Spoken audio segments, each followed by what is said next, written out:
جہنم کی آگ میں فیلنگز ہیں.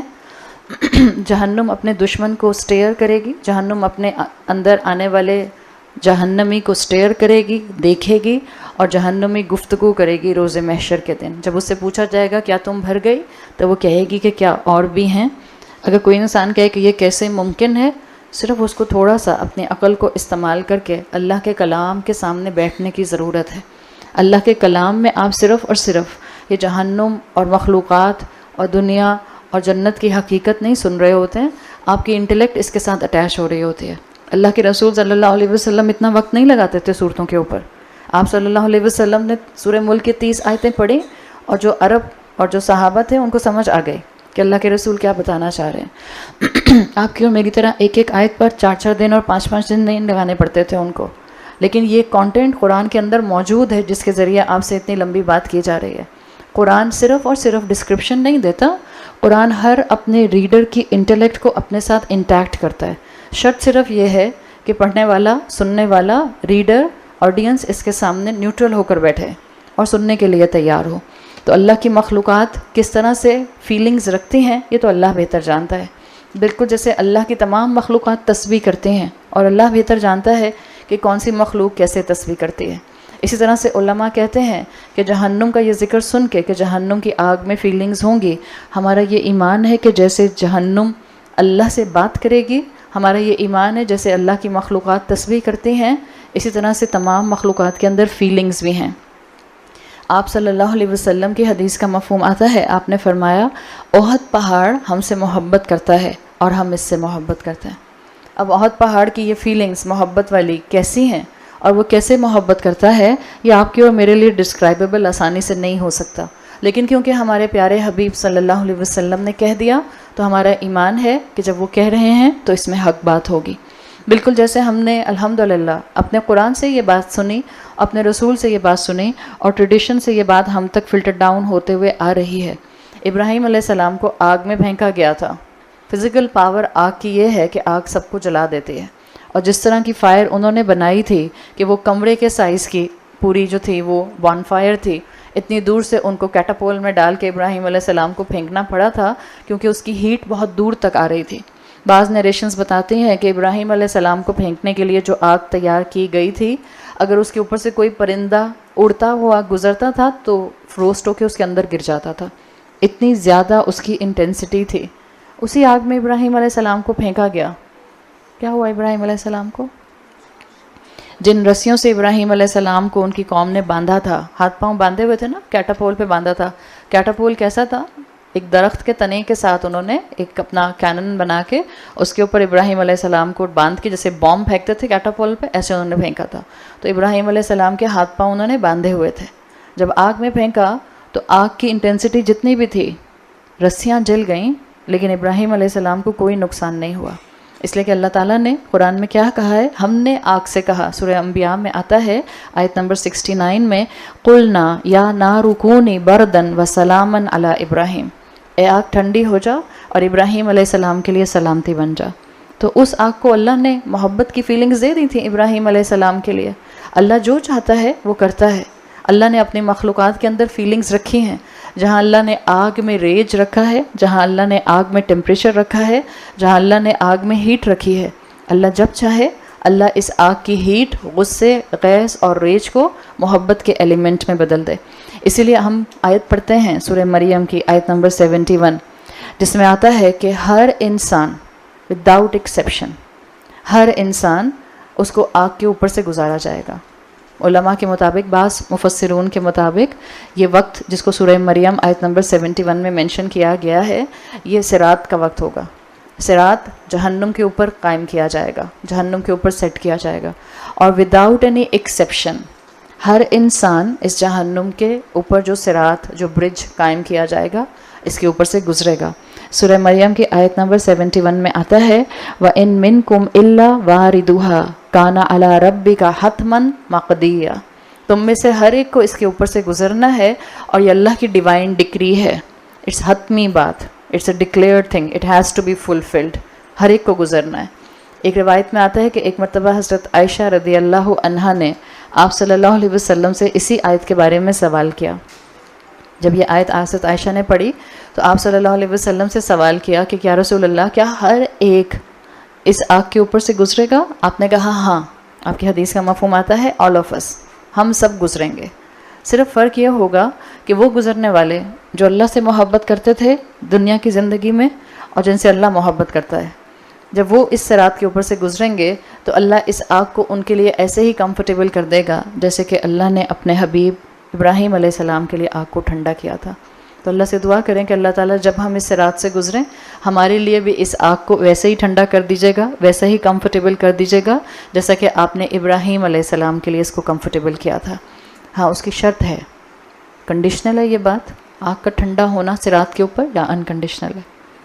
کنڈیشنل ہے. ابراہیم علیہ السلام کا ایمان ہم جانتے ہیں، ابراہیم علیہ السلام کا توحید پر جمنا ہم جانتے ہیں، ابراہیم علیہ السلام کا ہر طرح کی شرک سے اپنی زندگی کو پاک کر دینا ہم سمجھ سکتے ہیں، ابراہیم علیہ السلام کا اللہ کے عشق میں اپنی دنیا کی ہر نعمت کو چھوڑ دینا ہم اچھی طرح سے اس کا اندازہ لگا سکتے ہیں. ہمارے لیے آسان نہیں ہے. ہاں یہ دعائیں مانگتے ہیں ہم ضرور اس لیے کہ ہم کمزور انسان ہیں، دعا مانگنا ہمارا کام ہے، لیکن یاد رکھیں اللہ کو صرف ہماری دعا نہیں، اللہ کو صرف ہمارا دعویٰ نہیں، اللہ کو ہماری مینیفسٹیشن عمل میں بھی چاہیے، اللہ کو ہماری محبت اور توحید عمل میں بھی چاہیے. تو اللہ سے دعا کریں کہ اللہ تعالیٰ جب یہ وقت آئے ہم اس وقت اس آگ کو اپنے لیے محبت کی فیلنگز کے ساتھ محسوس کریں، اور اللہ ہم اس دنیا میں ہمیشہ ہر عمل کرتے ہوئے اس کانسیپٹ کو ذہن میں رکھیں کہ ہم نے اپنے ہر عمل سے اپنی طرف سے کوشش کر کے اپنے آپ کو جہنم کی آگ سے دور کرنا ہے. ہمارا ہر عمل یا ہمیں جنت کے قریب کرتا ہے یا ہمیں جہنم کے قریب کرتا ہے، اور چوائسیز ہماری ڈیسائیڈ کرتی ہیں کہ ہم کیا کر رہے ہیں. تو یہ جہنم کا ایک ڈینجرس مخلوق ہونا، مختلف اینگل سے واضح کرنا، وہ آپ کو اس مقام پر مل رہا ہے. اللہ تعالیٰ نے یہ آگ، یہ جہنم کی سختی، یہ جہنم کا غضب تیار کیا ہے للذین کفروا کے لیے. اور کل آپ کو بتا دیا تھا للذین کفروا وہ ہیں جنہوں نے اللہ کو ریکگنائز کر لیا، جنہوں نے اللہ کو مانا، اللہ کی بات کو نہیں مانا. کفر ہوتا وہی ہے کہ جب انسان اپنے آپ کو اس لیول پر لے آئے کہ حق کو پہچان جائے لیکن پھر حق کا انکار کرے. تو یہ تمام سزائیں ان لوگوں کے لیے ہیں جنہوں نے اللہ کو مانا یا اللہ کو پہچانا، اللہ کی بات نہیں مانی. یہ تمام سزائیں ان لوگوں کے لیے ہیں جنہوں نے اپنی زندگی میں جاننے کے باوجود گناہ کا لائف سٹائل نہیں چھوڑا. بعض اوقات زندگی میں کوئی ایک گناہ ہوتا ہے، وہ ایک گناہ انسان کو جہنم میں گرانے کا سبب بن سکتا ہے. مومن کو جب پتہ چل جائے کہ اس کی زندگی میں ایک چیز گناہ ہے، وہ اپنی زندگی سے اس کو اومٹ کرنے کی کوشش کرنا شروع کر دیتا ہے. جس وقت احساس ہو جائے، چاہے قرآن کی کلاس میں بیٹھے بیٹھے احساس ہو کہ میری زندگی کا یہ عمل پرابلمیٹک ہے، اسی وقت اپنے عمل کو ٹھیک کر لیجیے. آخر ابراہیم علیہ السلام کی قوم کو بھی تو مومنٹ آف کلیئرٹی ملا تھا نا، جب ابراہیم علیہ السلام نے بتوں کو توڑا تھا ان کے، اور وہ جو ایکس تھا، کلہاڑی جو تھی، وہ بڑے والے بت کے کندھے پہ لا کے رکھ دی تھی. اور جب لوگوں نے کہا تھا کہ آپ بتائیں ابراہیم یہ کس نے ہمارے بتوں کا یہ حال کیا ہے، ابراہیم علیہ السلام نے کہا تھا اس بڑے سے پوچھ لو اگر یہ بول سکتا ہے. تو قرآن میں آتا ہے فَرَجَعُوا إِلَىٰ أَنفُسِهِمْ إِنَّكُمْ لَظَالِمُونَ. ایک لمحے کے لیے تو ان کو خیال آیا تھا فَرَجَعُوا إِلَىٰ أَنفُسِهِمْ. دا مومنٹ آف کلیئرٹی ان کو ملا تھا کہ صحیح تو کہہ رہا ہے یہ نوجوان، جو بت اپنی پروٹیکشن نہیں کر سکتے وہ ہماری پروٹیکشن کیسے کر سکتے ہیں، جو بت بول نہیں سکتے وہ ہمیں کیسے جواب دے سکتے ہیں ہماری دعاؤں کے اوپر. تو مومنٹ آف کلیئرٹی ملا تھا ابراہیم علیہ السلام کی قوم کو بھی، لیکن پھر کیا ہوا؟ اس کے بعد کیا ہوا؟ اس مومنٹ آف کلیئرٹی پر انہوں نے اپنے عمل کو درست کیا یا بیک ٹو اسکوائر ون ہو گئے؟ بیک ٹو اسکوائر ون ہو گئے. ہمیں بھی کئی مرتبہ قرآن کی کلاسز میں کسی آڈیو کو سن کر، کسی ویڈیو کو سن کر، کسی کتاب کو پڑھ کر، کبھی قرآن کی تفسیر پڑھ کر، کبھی کسی دعا کو مانگتے ہوئے، کبھی کسی قیام میں کھڑے ہوئے، کبھی کسی قیام میں تراویح میں امام صاحب کی تلاوت کو سنتے ہوئے مومنٹ آف کلیئرٹی ملتا ہے. دل میں خیال آتا ہے اچھا اب میں نیک بنوں گی، دل میں خیال آتا ہے اچھا اب میں اپنا یہ گناہ چھوڑ دوں گی، دل چاہتا ہے نیک بننے کا، پر پھر کیا ہو جاتا ہے؟ اگر وہ دل چاہنے کو عمل میں فوراً مینیفیسٹ نہ کیا جائے اور ڈیلینگ ٹیکٹس پہ زندگی گزاری جائے کہ اچھا کل کر لوں گی، پرسوں کر لوں گی، 2 سال بعد کر لوں گی، 10 سال بعد کر لوں گی، تو پھر وہ ہدایت آہستہ آہستہ ہاتھ سے چھوٹ جاتی ہے. بالکل جیسے ابراہیم علیہ السلام کی قوم کے ہاتھ سے یہ مومنٹ آف کلیئرٹی جو تھا یہ چھوٹ گیا تھا. تو اللہ تعالیٰ نے یہاں سزا بتائی ہے ان لوگوں کی جنہوں نے حق پہچانا تھا لیکن پہچاننے کے بعد انکار کیا، اسی کو کفر کہتے ہیں. اور یہی کلیئرٹی یہاں پر سورہ ملک میں بتائی گئی ہے کہ اللہ تعالیٰ ہر جہنمی کو جس کو جہنم میں ڈالے گا اس کو یہ مومنٹ آف کلیئرٹی اپنی زندگی میں ملا ہوگا. یہ ہمارے بیلیف کا حصہ ہے کہ کوئی ایسا جہنمی نہیں ہوگا. دس از پارٹ آف آر عقیدہ. قرآن کی مختلف آیات، رسول اللہ کی مختلف احادیث اس چیز کو واضح کرتی ہیں کہ کوئی ایسا جہنمی نہیں ہوگا جو اس وقت جہنم کے باہر کھڑے ہو کر یہ سمجھے گا انا مظلومن، مجھے تو خام خواہ جہنم میں ڈال دیا، میں تو بے قصور ہوں. جہنم میں کوئی یہ نہیں سمجھے گا. جہنم میں ہر انسان کو معلوم ہوگا کہ اس کو کس گناہ کی وجہ سے جہنم میں ڈالا جا رہا ہے، وہ کس وجہ سے جہنم ڈیزرو کرتا تھا. اس کو اپنے گناہ، اس کو اپنی غلطیاں واضح طور پر نظر آ رہی ہوں گی. تو کلما القی فیہا فوجن، جب ایک میسو گروہ کو اس میں ڈالا جائے گا. آپ فوجن کا لفظ یہاں پر دیکھ رہے ہیں، طائفہ نہیں آیا یہاں پر، جماعت نہیں آیا یہاں پر، گروہ نہیں آیا. فوج کہتے ہیں میسو گروپ کو. کلما القیا، اور القیا سے کچھ یاد آیا کل والی بات، ٹریش کی طرح جب پھینکا جائے گا. جب بھی کسی گروپ کو، جب بھی کسی میسو گروپ کو ٹریش کی طرح آگ میں پھینکا جائے گا، جہنم میں پھینکا جائے گا، اس کی بات ہو رہی ہے. یعنی نمبر ایک، فوج سے مفسرون یہ بات مینشن کرتے ہیں کہ ہر انسان یہ بات یاد رکھے کہ اگر گناہ کرنے میں اس کے ساتھی بہت ہیں، اگر زندگی کی نافرمانیوں والے لائف سٹائل میں اس کے فالوورز بہت ہیں، اگر زندگی میں اس کو اپنا نمبر اپنے ساتھ اللہ کی نافرمانی کرتے ہوئے بہت سوں کا نظر آتا ہے، that we are in a majority, آخر اللہ اتنے لوگوں کو جہنم میں ڈالے گا کیسے. اگر کوئی انسان یہ سمجھتا ہے کہ میجورٹی از دا اتھارٹی اور اس چکر میں وہ اس کم مائنورٹی کا حصہ نہیں بنتا جو اللہ اور اللہ کے رسول اور صحابہ کے عمل پر چل رہے ہیں، تو وہ سب سن لیں، اللہ کو نمبر بودر نہیں کرتا. اللہ ہزاروں کیا، لاکھوں کیا، اللہ بلین کے بلین کو جہنم میں ڈال دے گا. اسی لیے یہاں پر آیا ہے فوجن کا لفظ.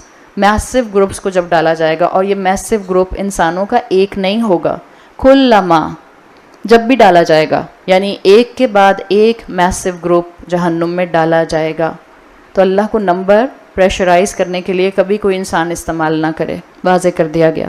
جب بھی کوئی گروپ ڈالا جائے گا، کلما القیا فیہا فوجن. ایک اور اینگل جو مفسرون مینشن کرتے ہیں اس فوجن کے اندر، فوجن کا اعراب تنوین کا ہے. اب میں سے اکثر لوگوں کو الحمدللہ یہ بات معلوم ہے کہ جب آپ کسی لفظ کے آخر میں دو پیش، دو زبر، دو زیر دیکھتی ہیں تو اس کو تنوین کہتے ہیں. تنوین والا اسم زیادہ تر، ناٹ ایوری ٹائم، زیادہ تر کامن ناؤن ہوتا ہے، اسم نکرہ جس کو کہتے ہیں. اللہ تعالیٰ نے یہاں پر کہا ہے چاہے کتنا بھی بڑا گروپ تھا، چاہے کتنے فیمس لوگ تھے، چاہے تمہاری فین فالوئنگ جتنی بھی تھی، اللہ کی نظر میں یو آر ان نون. فوجن کامن ناؤن. اللہ نے یہ نہیں کہا جب بھی کسی دا گروپ کو ڈالا جائے گا، الفوج نہیں کہا، فوجن جب بھی کسی بھی گروپ کو ڈالا جائے گا. اس کا مطلب ہے اللہ کی نظر میں نافرمان لوگ کوئی ویلیو نہیں رکھتے. دنیا میں فیم رکھنے والے، دنیا میں عزت رکھنے والے، دنیا میں مقام رکھنے والے، آخرت میں اللہ کی نظر میں ان نون ہوں گے. اللہ کو ان کے دنیا کی پوزیشن کی کوئی قدر نہیں ہے. تو یہاں مینشن کیا کیا گیا، وہ لوگ جو سمجھتے ہیں کہ آج دنیا میں آپ اور میں، یا وہ لوگ جن کا خاص طور پر پوائنٹ آف ویو یہ ہوتا ہے کہ ہم دین پر عمل نہیں کر سکتے، ہمارا ایک سٹیٹس کو ہے، ہم دین پر عمل نہیں کر سکتے اس لیے کہ ہماری ایک پوزیشن ہے، ہم اس طرح سے دین کو آج 1450 سال پرانے طریقے سے امپلیمنٹ نہیں کر سکتے، یہ آبسلیٹ ہے جس سرکل میں ہمارا اٹھنا بیٹھنا ہے. آج ہمارے لیے دین پر اس طرح سے امپلیمنٹیشن پریکٹیکل نہیں ہے اس لیے کہ ہم ایک ڈیولپڈ لائف سٹائل کو گزار رہے ہیں. جن کا یہ مائنڈ سیٹ ہے وہ سب یہ بات سن لیں. جنہوں نے شریعت کا انکار کیا ہے اس سوچ کے ساتھ کہ اگر ہم نے شریعت پر عمل کیا تو یہ ہماری دنیا کی ترقی کے راستے میں رکاوٹ ہوگا، ہم کیونکہ اس اسکول میں پڑھتے ہیں، اس یونیورسٹی میں پڑھتے ہیں تو ہم یہ گیٹ اپ اڈاپٹ نہیں کر سکتے، ہم کیونکہ اس آفس میں جاب کرتے ہیں تو ہم یہ طریقہ کار اپنی ڈریسنگ کا نہیں رکھ سکتے، کیونکہ ہم اس سوشل سرکل میں اٹھتے بیٹھتے ہیں تو ہمارے اتنے آبسلیٹ برقعے نہیں ہو سکتے ہیں، کیونکہ ہمارا اٹھنا بیٹھنا ایسے لوگوں کے ساتھ ہے. اب ہم ہر پارٹی کو اگنور نہیں کر سکتے، چاہے ہمیں کسی بھی سیلیبریشن کے لیے بلایا جاتا ہے ہم نہیں انکار کر سکتے. ہمارا بزنس سرکل ایسا ہے ہمیں مجبوری میں غزل نائٹس میں اور میوزک کانسرٹس میں جانا پڑتا ہے. جو لوگ بھی اپنے ساتھ کسی بھی قسم کی مجبوری کا ٹیگ، دنیاوی مجبوری کا ٹیگ لگاتے ہیں اور اللہ کی نافرمانی میں کسی نہ کسی ایسنس میں انوالو ہوتے ہیں، وہ سب یہ باتیں سن لیں کہ جنہوں نے دنیا کی شہرت کے لیے، دنیا کے نام کے لیے دین کو سائیڈ لائن کیا تھا، دین کو بیک برنر پر رکھا تھا، قیامت کے دن وہ ان نون ہوں گے، کوئی ان کو نہیں جانے گا، کسی کو ان کی پرواہ نہیں ہوگی، کوئی ان کی قدر اور ان کی رسپیکٹ نہیں کرے گا. دنیا کے ونیئرز دنیا میں ہی رہ جائیں گے. قیامت کے دن ایسے تمام نافرمان اللہ کے لیے اور تمام اس وقت کی امت کے لیے ان نون ہوں گے.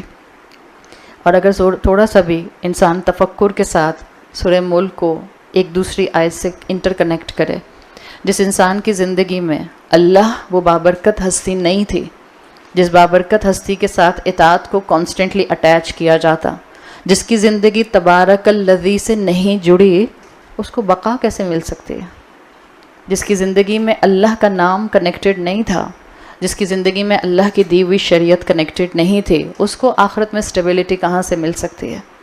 تو جب آپ کو دنیا کی مشہوری، دنیا کی شہرت، دنیا کا مال، دنیا کی ناموری، دنیا کا سٹیٹس اللہ کی نافرمانی کی طرف لے کر جائے، تو بس یہ ایک جملہ پڑھ لیا کریں، کلما القی فیہا فوج، جب بھی کوئی اس کے اندر نافرمان گروہ ڈالا جائے گا، شاید پھر عمل کے لیے 2% صحیح، 1% صحیح، 0.5% صحیح، قدم تو اٹھے گا، آگے تو بڑھیں گے. اللہ کی نافرمانی کی جسٹیفیکیشن مومن نہیں دیتا کبھی بھی، اس لیے کہ اس کو اللہ کی نافرمانی کرنی نہیں ہوتی. اللہ کے لیے ایسے نافرمانوں کی کوئی ویلیو نہیں ہے، ان کا نام مینشن کرنا تو دور کی بات. اللہ نے ان کو پراپر ناؤن بنانے کی بھی رسپیکٹ نہیں دی، الفوج بھی نہیں کہا، اللہ نے ان کو کامن ناؤن بنا دیا، ان کو اتنا ہی اللہ تعالیٰ نے معمولی کر دیا. اور دنیا میں جو لوگ اپنے آپ کو اکثر و بیشتر ہائی پیڈسٹل پر سمجھتے ہیں، اللہ تعالیٰ نے ان کی انسگنیفیکنس واضح کر دی. بعض اوقات انسان اپنے آپ کو بہت ایلیٹ سمجھتا ہے، خود سے انسان خود سے اپنے آپ کو ایک مقام پر سمجھنے لگ جاتا ہے. اللہ کی نظر میں روز محشر کے دن اس کے انسگنیفیکنس واضح ہونا تو دور کی بات ہے. بہت سے ایسے انسان جو اپنے آپ کو اپنے تکبر کی وجہ سے دنیا میں کچھ سمجھتے ہیں، اللہ دنیا میں ہی ان کو ان کی حقیقت دکھا دیتا ہے. اگر آپ خاص شان نزول کے حساب سے مکی دور کو دیکھیں، عرب اپنے آپ کو بڑا لیڈر اور بڑے ایلیٹ سمجھتے تھے. ود ان عربس اپنے آپ کو بڑا اعلیٰ کسٹوڈین سمجھتے تھے کعبہ کا. لیکن ان کے دونوں نیبرز میں پرشین امپائر اور رومن امپائر جو تھے، ان کی نظر میں یہ عرب کیڑے مکوڑے تھے، اس لیے کہ نہ ان کے پاس کوئی ملٹری پاور تھی، نہ ان کے پاس ریسورسز تھے، نہ ان کے پاس جو تھا وہ کوئی فنڈامنٹل سٹرکچر تھا، انفراسٹرکچر تھا علاقوں کا اور رہن سہن کا.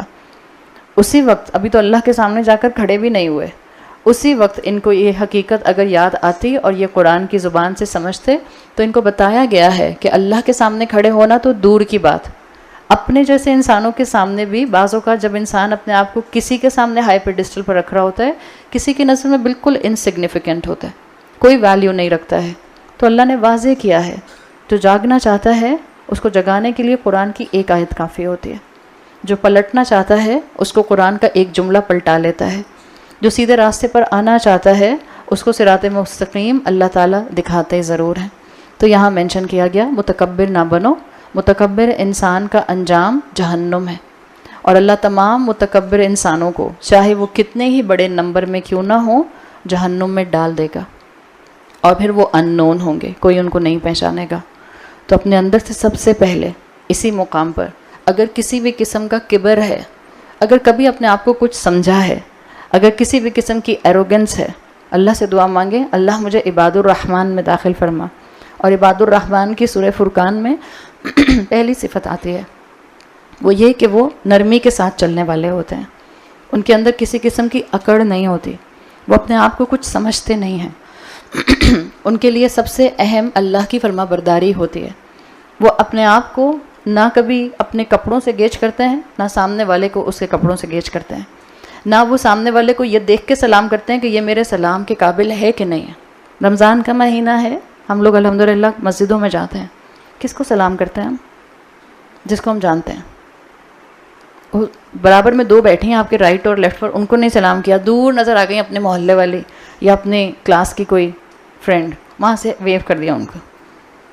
اور جو رائٹ اور لیفٹ بیٹھے ہیں آپ کا کیا خیال ہے وہ مسلمان نہیں ہیں؟ مسجد میں بیٹھی ہیں آپ کے ساتھ، نماز پڑھنے آئی ہیں، آپ کا کیا فرض بنتا ہے؟ آپ جا کر بیٹھ گئی ہیں، ابھی اذان ابھی اقامت نہیں کہی گئی ہے، کہیے السلام علیکم. ہم کہتے ہیں لوگ جس کو سلام کریں گے اور جس کو جانیں گے اسی کو سلام کریں گے، ورنہ لوگ پوچھتے ہیں ہیلو آپ کون، مے آئی نو یو، جی آپ بتا دیں. جب آپ سے کوئی پوچھے مے آئی نو یو، کہیں جی میرا نام یہ ہے، میں نے مسلمان ہوتے ہوئے آپ کو سلام کیا ہے. اور سلام کرنا انسان کے کبر کو توڑتا ہے. سلام کو عام کیجئے. اب اپنی روٹین بنائیں. اگر آپ باقی دنوں میں مسجد جائیں گی یا اللہ تعالیٰ اگر آپ کو عید کے دن مسجد لے کر جائے گا، جس کا آمنا سامنا، جس سے نظر ٹکرا جائے، سڑک پہ نہیں بات کر رہی میں، مسجد میں جس خواتین کے پورشن میں جس سے نظر ٹکرا جائے، سر ہلائیے. قریب ہیں تو سلام کا جواب دیجئے. ایک اچھی طرح سے سر ہلانا بھی ایک آپ کا اچھا جسچر ہوتا ہے. مسکرا دیجئے دور سے دیکھ کر. کبھی کبھی مسکرانا بھی اچھا ہوتا ہے. مسجد میں بعض خواتین آتی ہیں، لگتا ہے ان کے اوپر لکھا ہوا ہے مسکرانا منع ہے. کیوں؟ یہ کون سی عبادت ہو، یہ کون سی اسپریچویلٹی ہے؟ بعض خواتین چاہتی ہیں ہمیں کوئی دیکھے بھی نہیں مسجد میں. بھئی ٹھیک ہے، آپ اپنی عبادت کے لیے آئے ہیں، لیکن تھوڑا مسجد وہ جگہ ہے جہاں آپ کمیونٹی میں موو کر رہے ہیں. مسجد وہ جگہ ہے جہاں پر آپ کو اپنے محلے کے وہ لوگ ملتے ہیں جن سے ہمیں زندگی میں ملنے کی توفیق نہیں ہوتی ہے، جو ہمارے لائف سٹائلز ہیں. رشتہ داروں سے ملتے ہیں ہم تو سال پیچھے، 2 سال پیچھے. آپ کا کیا خیال ہے؟ آپ صلی اللہ علیہ وسلم کی حدیث کے مطابق تمہارا نیبرہڈ، تمہارے رائٹ ہینڈ پہ 40 گھر اور تمہارے لیفٹ ہینڈ پر 40 گھر. ہم ہر سے جا کے ملتے ہیں عید کے عید بھی. تو مسجد وہ جگہ ہوتی ہے، رمضان وہ مہینہ ہوتا ہے. اٹس اے بلیسنگ کہ آپ اگر مسجد جا رہی ہیں، آپ کو اپنے محلے کے 4 چہرے نظر آتے ہیں، لوگ نظر آتے ہیں، سلام دعا کیجئے. بعض لوگ ادھر سلام پھیرتے ہیں، ایسے تیر کی طرح باہر نکلتے ہیں جیسے پتہ نہیں کون سی الرجی ہے ان کو مسجد سے. یہ نہ کیجئے، ملیں. اس سے تکبر ٹوٹتا ہے انسان کا. مسجد میں آپ جب کھڑی ہیں، بعض اوقات خواتین اپنی صف اس لیے بدل لیتی ہیں، میرے برابر میں جو کھڑی میں ان کے ساتھ کھڑی نہیں ہو سکتی، I can't stand with her. کیوں؟ اس لیے کہ وہ شاید اسٹینڈرڈ میں میرے برابر کی نہیں لگ رہے ہیں. انسان اپنے دل کا حال سب سے بہتر جانتا ہے. یا اللہ جانتا ہے میرا دل، یا میں خود جانتی ہوں اپنے دل کو. جہنم میں جانے والوں کا میجر کریکٹرسٹک کبر ہوگا، تکبر. بالکل جیسے جنت میں جانے والوں کا میجر کریکٹرسٹک خشیت ہوگا، خوف ہوگا.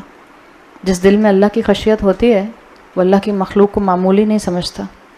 جس دل میں اللہ کا خوف ہوتا ہے وہ انسان کو ڈیگریڈڈ نہیں سمجھتا. جس دل میں اللہ کا خوف سما جاتا ہے، اللہ کی عظمت سما جاتی ہے، وہ انسان کسی انسان کے گناہ کی وجہ سے بھی اس کو ڈیگریڈ نہیں کرتا.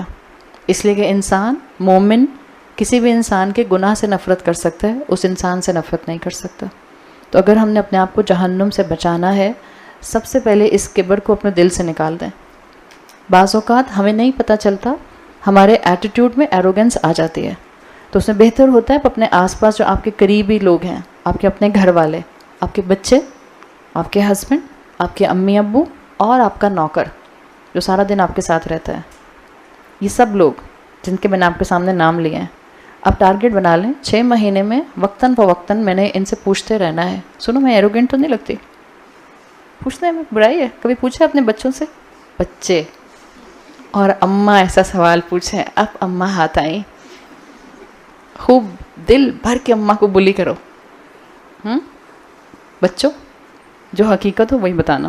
اگر آپ کو لگتا ہے اماں میں ایروگنس ہے تو پیار سے کہہ دینا، بہت ادب کے ساتھ، جی اماں کبھی کبھی لگتا ہے. اور اگر اماں میں ایروگنس نہیں ہے تو دل کھول کر تعریف کرنا کہ نہیں اماں بالکل بھی نہیں، الحمدللہ آپ تو اتنی سافٹ اسپوکن ہے. حالانکہ دل کہہ رہا ہوگا جی نہیں 24 گھنٹے مجھے ڈانٹتی رہتی ہیں.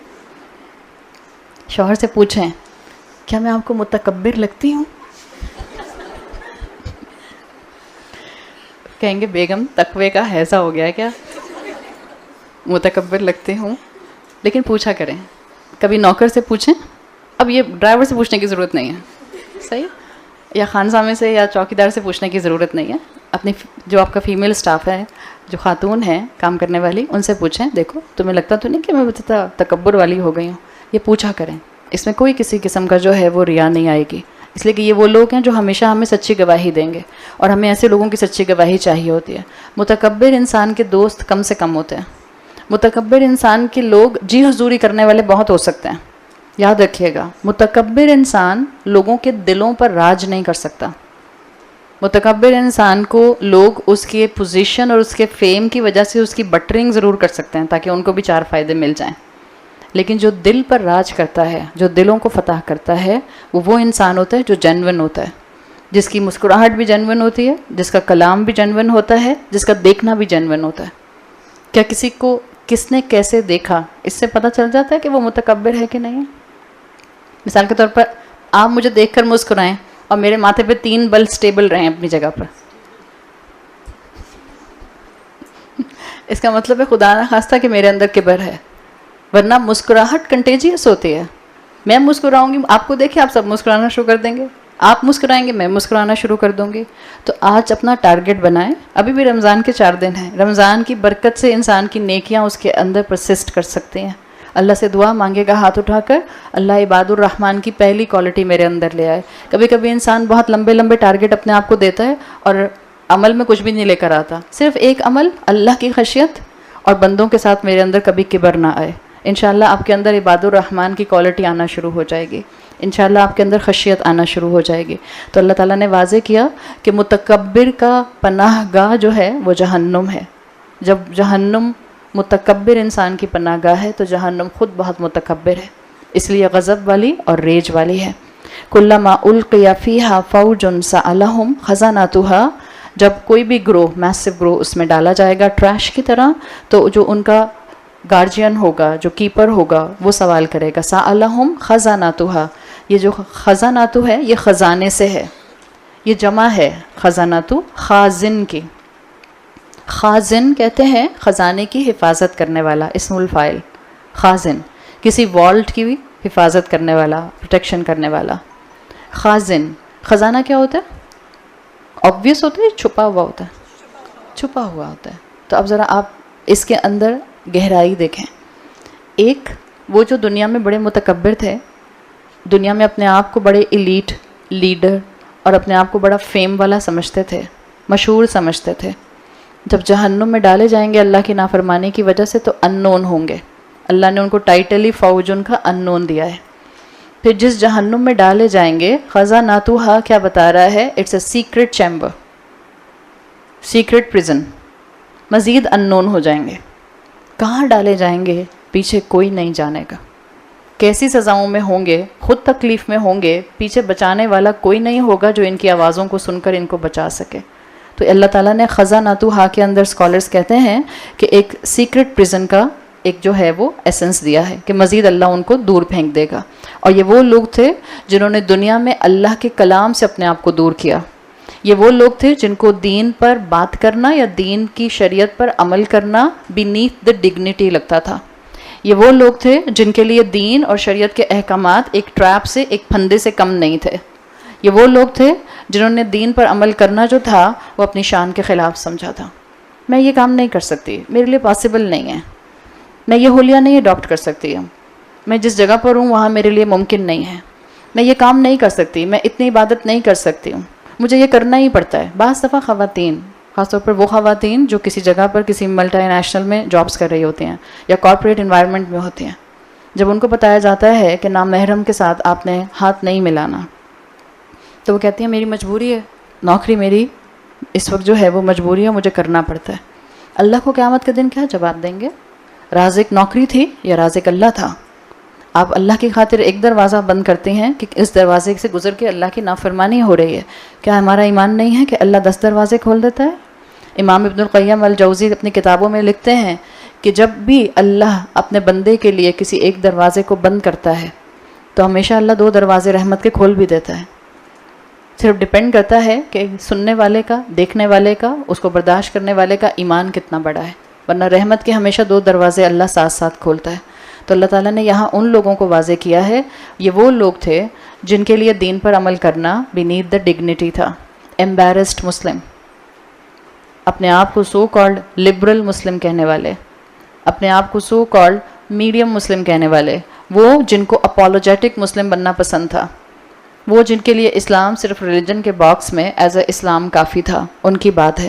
اللہ ان کو ایسا گمنام کر دے گا کہ اب وہ کمپلیٹلی ان نون ہو جائیں گے، اب کوئی ان کو نہیں جانے گا. تو جو جہنم کے گیٹ کیپرز ہوں گے وہ ان سے سوال کریں گے، الم یاتکم نذیر، کیا تمہارے پاس کوئی وارن کرنے والا، خبردار کرنے والا نہیں آیا تھا؟ اس کو کہتے ہیں عربی زبان میں سوالو توبیغ، یعنی یہ سوال کیا گیا ہے ایک، جس کو آپ کہتے ہیں ایک کیوری کے طور پر، پریزن اورینٹیشن میں جو بہت سختی سے یل کر کے بولا جاتا ہے. کوئی پیار سے نہیں پوچھا جا رہا، ہم پڑھتے ہیں تلاوت کرتے ہوئے بہت ہی ردھم کے ساتھ پڑھتے ہیں الم یاتکم نذیر. جہنم کے فرشتے ایسے نہیں پوچھیں گے. they will literally yell, shout کریں گے. غلاظ شداد سورہ تحریم میں آتا ہے. بہت سخت ہیں اپنے لہجے میں بھی اور اپنے کاموں میں بھی. اللہ نے ان کو جو کام کرنے کا کہا ہے وہ بس وہی کام کرتے ہیں. آپ کو یاد ہوگا جو فرشتہ مالک ہے, جو جہنم کا گارجین ہے, وہ مسکراتا نہیں ہے.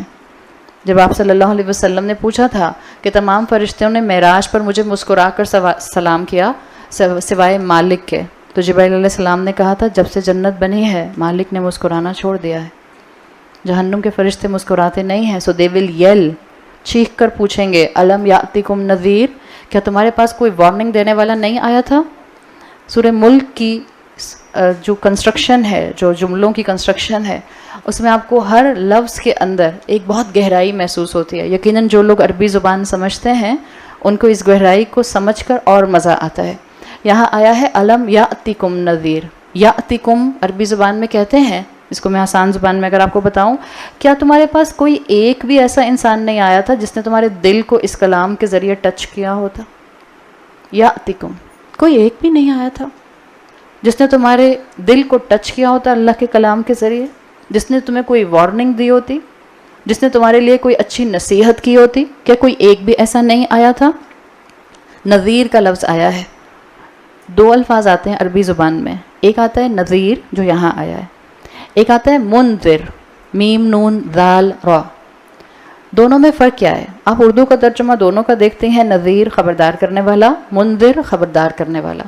لیکن جب عربی کے دو الفاظ ہیں تو ڈیفینیٹلی یہاں پر دو الگ مفہوم ہیں. منذر کون ہوتا ہے؟ جو آپ کو وارن کر رہا ہے. جیسے اس وقت اگر میں آپ کو جہنم کی آیات کے ذریعے وارننگز دے رہی ہوں تو میں منذر ہو گئی, خبردار کرنے والی. لیکن جس وقت اب میں آپ سے کلاس ختم کرنے کے بعد باتیں کر رہی ہوں, اب بھی میں منذر ہوں؟ نہیں, اب میں منذر نہیں ہوں. منذر جس وقت سو رہا ہے, اب میں سوتی ہوں, اس وقت بھی نذیر کی کیٹیگری میں ہوتی ہوں. میں اس وقت بھی وارننگ دے رہی ہوں. آپ کہیں آپ کے چہرے پہ دیکھ کے ہی ڈر لگ رہا ہے. منذر جس ٹائم پہ وارننگ دے گا صرف اس ٹائم پر وہ وارنر ہوگا, ایز کمپیئر ٹو نذیر. یہ جو بھی ہم نے بات کی وہ نذیر والی سچویشن میں ہوتا ہے. نذیر ایسا خبردار کرنے والا جو بولے تو وارن کرے, جو خاموش ہو تو اس کی پریزنس, اس کی پرسنالٹی آپ کے لیے وارننگ بن جائے. ایسے انسان جن کی پریزنس میں آپ کو اللہ یاد آنے لگ جائے وہ نذیر ہوتے ہیں. ایسے انسان جن کو دیکھ کر آپ اپنا دوپٹہ ٹھیک کرنے لگ جائیں. بعض ایسے بزرگ ہوتے ہیں نا, خواتین ان کے آنے سے فوراً سر پہ دوپٹہ رکھ لیتی ہیں. پتہ نہیں بعض لوگوں کی وجہ سے سر پہ دوپٹہ رکھتے ہیں, کیوں رکھتے ہیں پتہ نہیں. تو بعض لوگوں کی پرسنالٹی نذیر کی ہوتی ہے. وہ ضروری نہیں ہے ہر دفعہ آپ کو اسپیچ دیں گے, ان کی پریزنس کافی ہوتی ہے انسانوں کو نیکی کی طرف لانے کے لیے. تو یہاں پر ایک لفظ آیا ہے, منذر نہیں آیا, منذر نہیں آیا, نذیر آیا ہے. یعنی یہ وہ لوگ ہوتے ہیں جن کی معاشرے میں پریزنس کافی ہوتی ہے. رسول اللہ صلی اللہ علیہ وسلم کی شخصیت نذیر کی شخصیت تھی. آپ صلی اللہ علیہ وسلم کا ہونا لوگوں کو نیکیوں کے لیے موٹیویٹ کرتا تھا. آپ صلی اللہ علیہ وسلم کی پریزنس لوگوں کو گناہوں سے دور کرنے میں ہیلپ آؤٹ کرتی تھی. یہ ڈفرینسیشن ہے بٹوین منذر اور نذیر. اور اللہ تعالیٰ نے یہاں پہ یہی بات کہی ہے, کیا تمہارے آس پاس کوئی ایک ایسا انسان نہیں تھا جس نے اللہ کے کلام کے ذریعے کبھی تمہارے دل کو امپیکٹ کیا ہو؟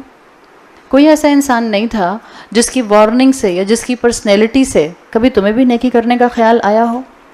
کوئی ایسا انسان نہیں تھا جس کے آس پاس ہونے سے تمہیں محسوس ہوا ہو کہ ہاں واقعی میں ایک اچھی انسان نہیں ہوں؟ تو معاشرے میں ہمیشہ اس کیٹیگری کے لوگ ہونے چاہیے, نذیر کی کیٹیگری کے, تاکہ ان کی وجہ سے ضروری نہیں ہوتا یہ جو نذیر کی کیٹیگری کے لوگ ہوتے ہیں یہ صرف سپیچز دیتے رہیں, یہ اسپیکرز ہوں. بعض اوقات بعض لوگ نذیر ہوتے ہیں بغیر کسی سپیچ اور بغیر کسی اسپیکر بننے کے. ان کی اخلاق, ان کے کردار, ان کا معاملہ نبھانا, ان کی پریزنس خاندان والوں کے لیے اور آس پاس کے لوگوں کے لیے نذیر ان کو بنا دیتی ہے. لوگ ان سے اچھی باتیں کانسٹنٹلی سیکھتے ہیں, لوگ ان کے اخلاق سے کانسٹنٹلی اللہ اور اسلام کے قریب ہوتے ہیں, لوگ ان کے معاملات نبھانے سے کانسٹنٹلی اپنے دین کے اندر مزید جم جاتے ہیں. تو یہاں مینشن کیا گیا کہ تمہارے آس پاس کیا کوئی ایسا شخص نہیں تھا جو نذیر ہوتا, جو نذیر کی کیٹیگری میں ہوتا. ایک چیز اور یاد رکھیے گا, نذیر صرف رسول نہیں ہوتے, نذیر ہر وہ شخص ہے جو آپ کو اچھی نصیحت کرے گا. نذیر ہر وہ شخص ہے جو آپ کو دین کے لیے انکریج کرے گا. نذیر ہر وہ شخص ہے جو آپ کو اخلاق سکھائے گا. اس لیے میں نے کہا ضروری نہیں ہے کہ جو استاد بن کر بیٹھا ہے صرف وہ نذیر ہے. آپ کے ماں باپ آپ کے لیے نذیر ہوتے ہیں. قیامت کے دن جہاں اللہ تعالیٰ جہنمیوں سے یہ سوال فرشتوں کے ذریعے کرائیں گے، الم یاتکم نذیر، کیا تمہارے پاس کوئی وارن کرنے والا نہیں آیا تھا؟ اولاد ہوتے ہوئے ہم سوچ لیں، کیا تمہارے پاس کوئی امی نہیں آئی تھی تم کو گائیڈ کرتی رہتی، بیٹا یہ کام غلط ہے؟ اور نہ پریکٹیکل نوٹ. قرآن کی آیات کو جب آپ پریکٹیکل نوٹ پر لے کر آتے ہیں تو آپ کو چیزیں فوراً کلک کرتے ہیں، آپ کو فوراً سمجھ آتا ہے ہاں دس از فار می. ورنہ آپ اس کو ایلینیٹڈ ہو کر پڑھتے رہتے ہیں. آپ کہتے ہیں ہاں کسی کی بات ہے، ہاں جس کو جہنم میں ڈالا جائے گا، ہاں جس کے پاس اللہ کے رسول آئے تھے، ہاں جس نے صحابہ کی زبان سے قرآن سنا تھا. نو، دس از فار می ٹو. جب جہنم کا فرشتہ یہ پوچھے گا الم یاتکم نذیر، کیا تمہارے پاس کوئی رسول نہیں آئے تھے؟ کیا تمہارے پاس کوئی رسول کے کمپینین نہیں آئے تھے؟ وہاں پر یہ 2019 میں آنے والے تمام انسانوں سے جنہوں نے اللہ کو پہچاننے کے باوجود اپنے عمل کو درست نہیں کیا اور خدا نہ خواستہ وہ جہنم کے منہ پر پہنچ گئے جس کی آواز شہیقن کی کیٹیگری میں آ رہی ہوگی، اس وقت ان سے پوچھا جائے گا الم یاتکم نذیر، کیا ماں بھی نہیں تھی گھر میں جو تمہیں تمیز سکھاتی؟ کیا باپ بھی نہیں تھا جو تمہیں نصیحت کرتا؟ کیا استاد بھی نہیں تھا؟ کیا کوئی واٹس ایپ آڈیو نہیں تھی؟ دس از فار اس اسپیشلی. کیا کوئی یوٹیوب چینل نہیں تھا؟ کیا کوئی ویب سائٹ نہیں تھی؟ کیا کوئی کتاب نہیں تھی؟ کیا کوئی ایسی دوست نہیں تھی جو تمہیں ایک اچھا کسی قسم کا مشورہ یا ایڈوائس دیتی؟ اس نذیر کی کیٹیگری میں ہر اس انسان کو رکھ لیں جو آپ کو دین کی طرف کھینچنا چاہتا ہے. ہر وہ انسان نذیر ہے. تو آج سے اماں، جتنی امائیں بیٹھی ہیں، آپ اپنے بچوں کے لیے کیا ہیں؟ نذیر. اور بچوں، اماں آپ کے لیے نذیر ہیں. تو جب اماں کوئی نصیحت کریں تو اماں کو کچھ جواب دینے سے پہلے یہ جملہ سوچ لینا سورہ ملک کا، کہ فرشتے پوچھیں گے جہنم کے پاس پہنچ جانے والوں سے الم یاتکم نذیر. اللہ کی رحمت کہ اللہ نے سروں پر ماں باپ رکھے. اللہ کی رحمت اللہ نے یتیم نہیں رکھا ہوا.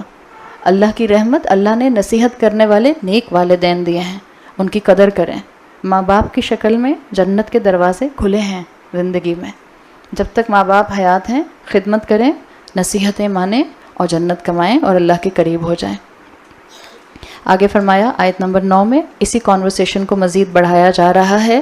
اب اہل جہنم جو جہنم کے منہ پر کھڑے ہیں فرشتوں کے جواب کے بعد کہیں گے قالوا بلا قد جاءنا نذیر، ہاں ہاں کیوں نہیں، آیا تھا ہمارے پاس خبردار کرنے والا. فکذبنا، ہم ہی نے جھٹلا دیا اس کو. وقلنا، اور ہم نے کہا ما نزل اللہ من شیء، اللہ نے کوئی چیز نہیں نازل کی. ان انتم الا فی ضلال کبیر، یقیناً تم سب میسو کنفیوژن کا شکار ہو.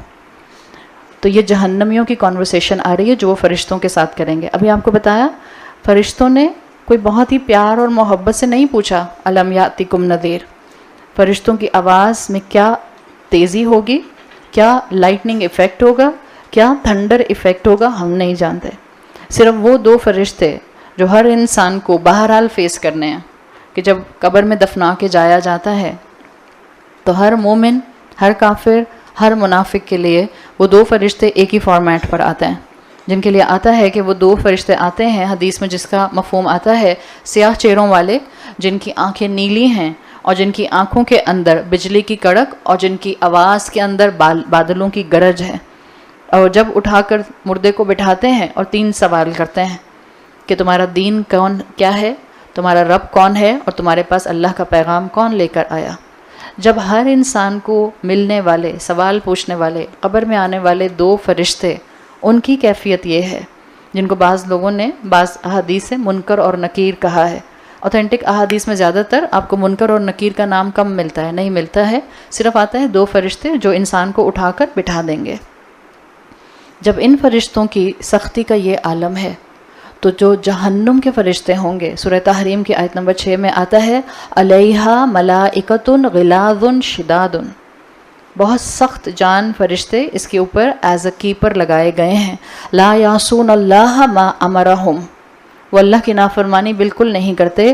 ویفعلون ما یؤمرون، اور وہ وہی کرتے ہیں جس کا ان کو حکم دیا جاتا ہے. تو آپ جہنم کے فرشتوں کے سامنے جتنا بھی معصوم چہرہ بنا لیں، جتنا بھی گڑ گڑا لیں، جتنے بھی آنسو بہا لیں، لا یعصون اللہ ما امرہم، وہ اللہ کی نافرمانی نہیں کرتے. اور یہ جہنمی وہ ہوں گے جس سے یہ کانورسیشن ہو رہی ہے، جن کے فیصلے ڈیسائیڈ ہو چکے ہیں. اب جہنم ان پر لکھ دی گئی ہے، حساب کتاب ہو چکا. یہ جہنم کے منہ پر کھڑے ہیں، انٹرنس پہ کھڑے ہیں اندر جانے کے لیے، اپنی اپنی باری میں اندر ٹریش کی طرح پھینک دیے جائیں گے. یہ ان کی بات ہو رہی ہے. اور جب یہ سخت فرشتے اپنی ٹون میں ان سے سوال کریں گے، تو جب جواب دینے والے انسان کرمنل جواب دیں گے تو کیا ٹون ہوگی ہم اندازہ کر سکتے ہیں. جب کہیں گے قالوا بلا قد جاءنا نذیر، ہاں ہاں بالکل ہمارے پاس آیا تھا خبردار کرنے والا، فکذبنا، ہم ہی نے جھٹلا دیا. دس is a natural human instinct. اگر انسان کے اندر تھوڑا سا بھی اپنا ایمان جاگ جائے، اگر انسان کے اندر تھوڑا سا بھی پازیٹیو خوف پیدا ہو جائے، تو انسان اپنی غلطی کو ایڈمٹ کرتا ہے. اپنی غلطی کو ایڈمٹ نہ کرنے والا متکبر ہوتا ہے. اپنی غلطی کو نہ ایڈمٹ کرنے والا اپنی فطرت کو چھپانے والا ہوتا ہے. اپنی غلطی کو نہ ایڈمٹ کرنے والا اپنے نفس کی ورشپ کرنے والا ہوتا ہے. ہر انسان اپنے دل میں جانتا ہے اس نے کب گناہ کیا، اس نے کہاں غلطی کی اور کہاں وہ غلطی کر رہا ہے. دنیا میں ان کو عقل نہیں آئی تھی، جہنم دیکھ کر سب عقل کام کرنا شروع کر دے گی. دنیا میں انہوں نے فطرت کو دبایا تھا، آخرت میں وہ فطرت خود زبان سے سچ نکلوائے گی. خود کہیں گے فَكَذَّبْنَا، خود کہیں گے، کیوں نہیں، بلا قد جاءنا نذیر، ہاں ہاں بالکل ہمارے پاس آیا تھا. لیکن اب اس موقع پر ایڈمٹ کرنا، اس موقع پر اعتراف کرنا، اس موقع پر سوری بولنا فائدہ دے گا؟ اب فائدہ نہیں دے گا. سوری کہنے کے لیے ابھی بھی 5 دن باقی ہیں. یہ آخری دن رمضان کے، جاتے جاتے رمضان، پورا سال سوری بولیں، جب دل چاہے سوری بولیں، جس وقت گناہ ہو سوری بولیں. لیکن بہرحال اللہ کے سامنے اپنے اعمال، اپنی توبہ، اپنی ٹوٹی پھوٹی عبادات اور اپنی دعائیں پیش کرنے کے لیے یہ بہترین 5 دن ہیں. Don't waste them, don't waste them.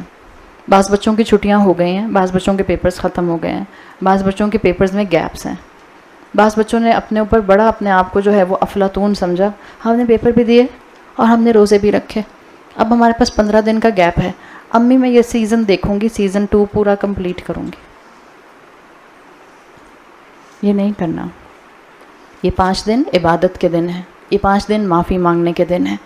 قیامت کے دن جہنم دیکھ کر اعتراف کرنا اور اس وقت ایڈمٹ کرنا کہ ہاں ہم سے غلطیاں ہو رہی ہیں، وہ فائدہ نہیں دے گا.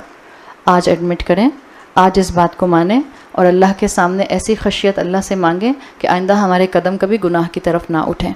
تو یہ کہیں گے، اس وقت پور آؤٹ کریں گے، اس وقت چیخ چیخ کر بولیں گے، اس وقت جو ہے وہ پلیڈ کریں گے قد جاءنا نذیر، ہاں بالکل ہمارے پاس نذیر آیا تھا. آپ قرآن کے الفاظ کی خوبصورتی دیکھیں. ابن عاشور اپنی تفسیر میں لکھتے ہیں، وہ کہتے ہیں سوال کیا گیا تھا فرشتوں سے، الم یاتکم نذیر، کیا تمہارے پاس کوئی نذیر نہیں آیا تھا؟ کوئی ایسا بندہ آیا ہوتا جس کی صرف پریزنس نے تمہارے دل کو ٹچ کیا ہوتا؟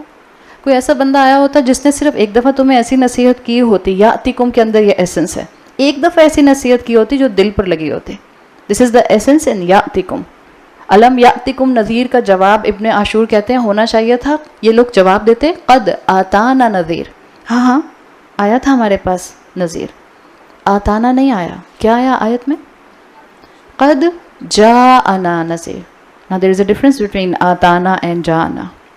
دونوں میں آنے کا مفہوم آ رہا ہے، لیکن عربی زبان میں کوئی بھی 2 الفاظ ایک دوسرے کا پرفیکٹ سبسٹیٹیوٹ نہیں ہوتے. there is a difference.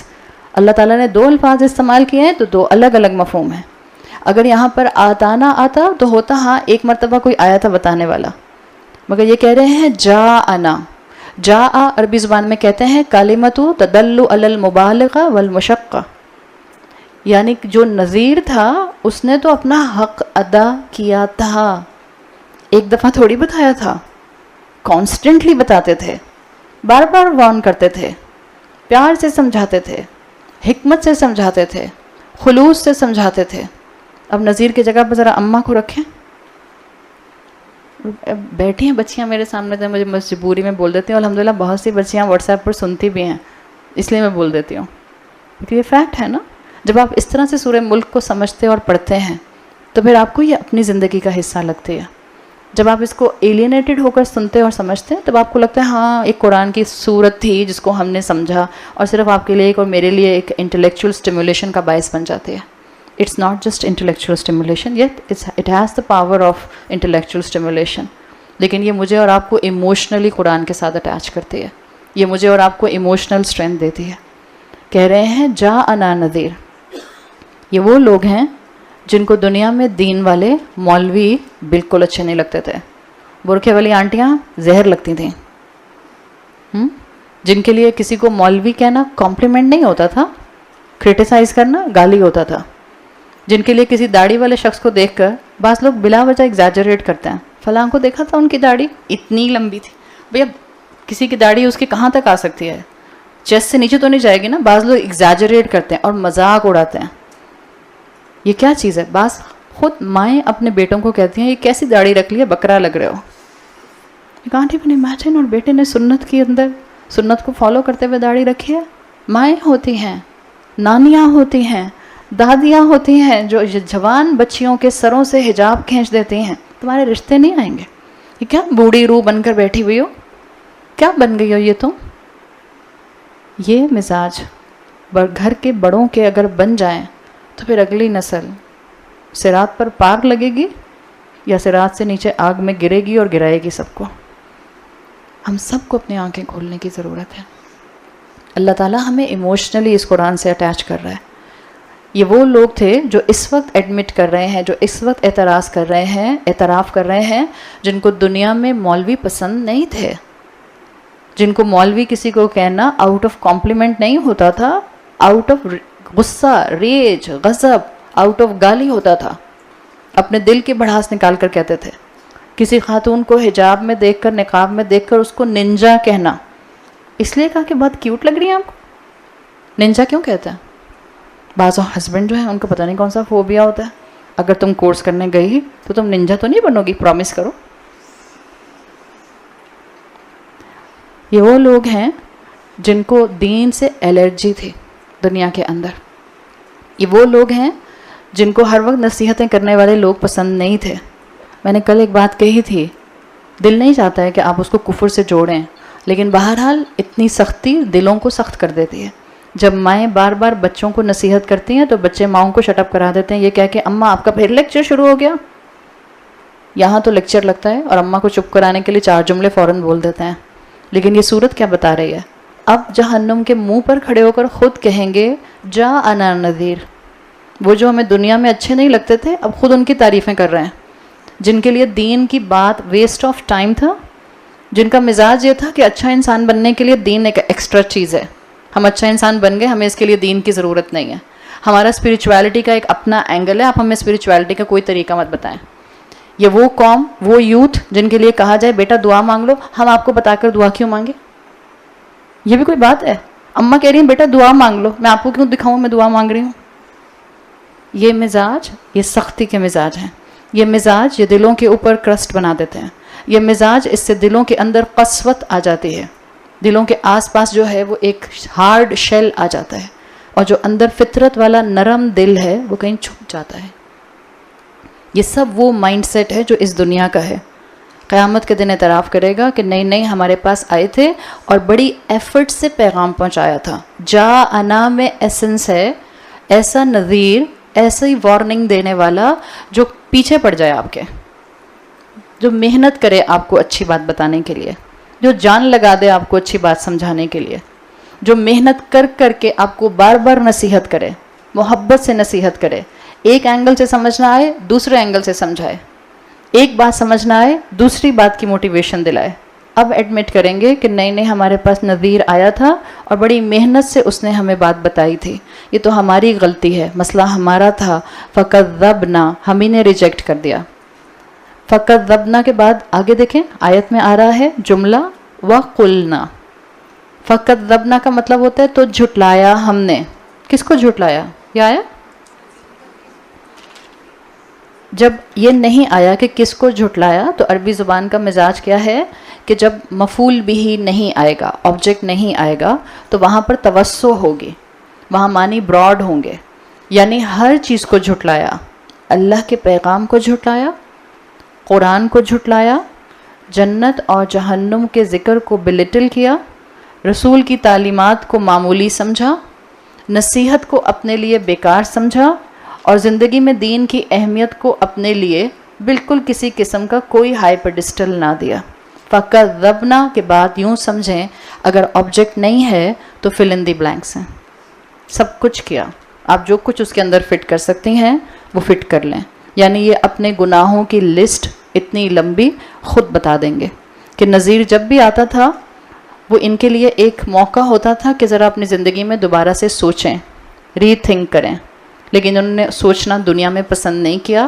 ہم اپنی مرضی کی اسپریچویلٹی کو مینٹین کریں گے، اپنی مرضی کی زندگی گزاریں گے۔ تو اس کا نقصان کیا ہوا؟ اس کا نقصان یہ ہوا کہ اب جہنم کے منہ پر آ کر کھڑے ہوئے ہیں، تو آخرت میں ان کو اپنا مقام نظر آ جائے گا۔ دنیا کے متکبر انسان اپنے کبر کے شیڈ کے اندر ہمیشہ دین سے دور جاتے ہیں۔ اگر آج ہمارا دل نہیں چاہتا مسلمان عورت بننے کا، اگر آج ہمارا دل نہیں چاہتا نمازیں پڑھنے کا، اگر ہمارا آج دل نہیں چاہتا اللہ کی بات سننے کا، اس کا مطلب ہے ہمارے اندر کبر ہے۔ اور کبر کو ہٹانے کا آسان طریقہ یہی ہے کہ ہم اللہ کے کلام سے اپنے آپ کو اٹیچ کریں۔ کبر انسان کو آہستہ آہستہ اللہ سے دور کر دیتا ہے، اور تکبر کو پہچاننا بہت مشکل ہوتا ہے۔ آپ صلی اللہ علیہ وسلم کی حدیث کا مفہوم آتا ہے کہ تکبر جس کے دل میں ایٹمز ویٹ کے برابر بھی ہوگا وہ جنت میں نہیں جا سکے گا، ایٹمز ویٹ کے برابر۔ اور کس نے اپنی آنکھ سے ایک ایٹم دیکھا ہے؟ کس نے اپنی آنکھ سے ایک ایٹم دیکھا ہے؟ تو اپنے آپ کو کانسٹنٹلی تکبر سے بچانے کی ضرورت ہے۔ اگر آپ شان نزول میں دیکھیں تو یہاں پر قریش موجود تھے جو اپنے آپ کو ایلیٹ سمجھتے تھے، پبلک فگر تھے نا۔ قریش کے جتنے سردار تھے یہ بڑے پرومیننٹ تھے، حرم کے اندر، کعبہ کے پاس آس پاس رہنے والے، مکہ میں رہنے والے، ان کی عزت تھی، اس لیے کہ یہ کعبہ کے کسٹوڈین تھے۔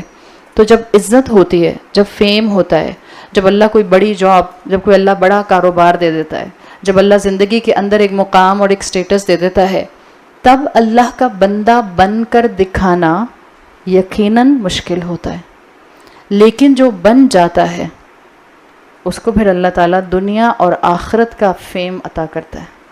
مشکل ہوتا ہے، نعمتوں میں انسان زیادہ تر ہمیشہ نافرمانی میں گئے، نعمتوں میں انسانوں نے گناہوں کو اڈاپٹ کیا۔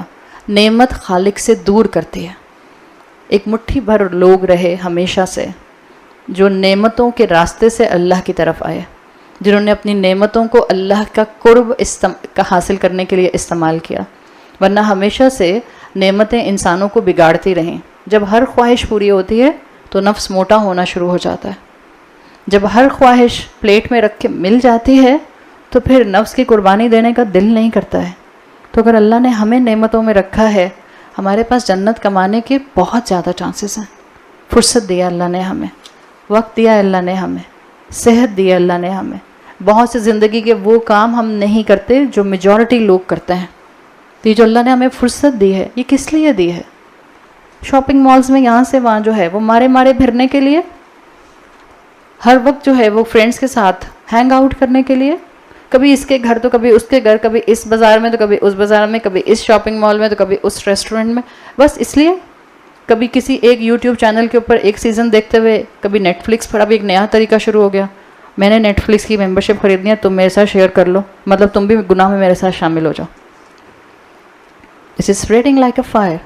سب ینگ بچوں کو پتہ ہے، اماں شکل دیکھ رہی ہیں، ہاں نہیں کریں، اس لیے کہ آپ اپنا بھی گناہ کریں گے اور جس کو ساتھ میں شامل کیا اس کا گناہ بھی آپ کے اکاؤنٹ میں آ جائے گا۔ تو ایک گناہ نہیں ہوگا، ایوری گناہ ول بی ڈبل۔ اللہ سے دعا مانگیں کہ اللہ ہمیں اس نعمت کے اندر اپنا فرما بردار بنائے، نعمتوں کے اندر اللہ کا فرما بردار بنائے۔ جب درد ہو، جب چوٹ لگے، جب غم آئے، تب تو پلٹتا ہے انسان۔ اور قرآن نے کتنی مرتبہ یہ مزاج بتایا ہے کہ بڑے سے بڑا نافرمان جو اللہ سے دور بھاگتا ہے، اللہ ایک جھٹکا لگاتا ہے دنیا کی زندگی میں، وہ بھی اللہ کو پکار اٹھتا ہے۔ پھر جب اللہ اس کی پکار پر، کتنا رحمان ہے، زندگی بھر جس نے نافرمانی کی، ایک مشکل آئی اور اس نے اللہ کو پکارا اور اللہ نے اس کو اس مشکل سے نکال دیا۔ رحمان ہے نا، موقع تلاش کرتا ہے بندوں کو معاف کرنے کے۔ اس نے اس مشکل سے اس کو نکال دیا اور جیسے ہی مشکل سے نکالا یہ انسان پھر اللہ سے غافل ہو گیا. تو اللہ سے دعا کریں اللہ تعالیٰ ہمیں اپنی نعمتوں کی قدر کرنے والا بنائے. ہر نعمت کا مطلب ہے ذمہ داری. اس لیے نعمت نہیں ملی ہمیں کہ ہم ہیں ہی اتنے اچھے. کیا ہمارے پاس چوائس تھی کہ ہم ایسے گھروں میں اور ایسے سرکمسٹانسز میں رہتے ہیں، اور وہ جو اس وقت باہر سڑک پر کھڑے ہو کر 34 ڈگری 33 ڈگری کے اندر بھیک مانگتے ہیں، وہ جن کے سر پر چھت نہیں ہے، وہ جو فٹ پاتھ پر سوتے ہیں. کبھی سوچا ہے، کبھی ہم نے امیجن کہ ہم امیجن نہیں کر سکتے کہ ہمیں ایک رات فٹ پاتھ پر گزارنی پڑے. لوگ اپنی زندگیاں اس میں گزار رہے ہیں، بچے جوان ہو رہے ہیں سڑکوں کے اوپر. ہمارے پاس کیا کریڈٹ ہے ایسا کہ ہم ایسے گھروں میں اور وہ سڑکوں پر؟ کیا ہمیں ایسے پر لگے ہوئے ہیں؟ کون سے ہم آسمان سے اترے ہیں؟ جیسے وہ اشرف المخلوق ویسے ہی ہم مخلوق.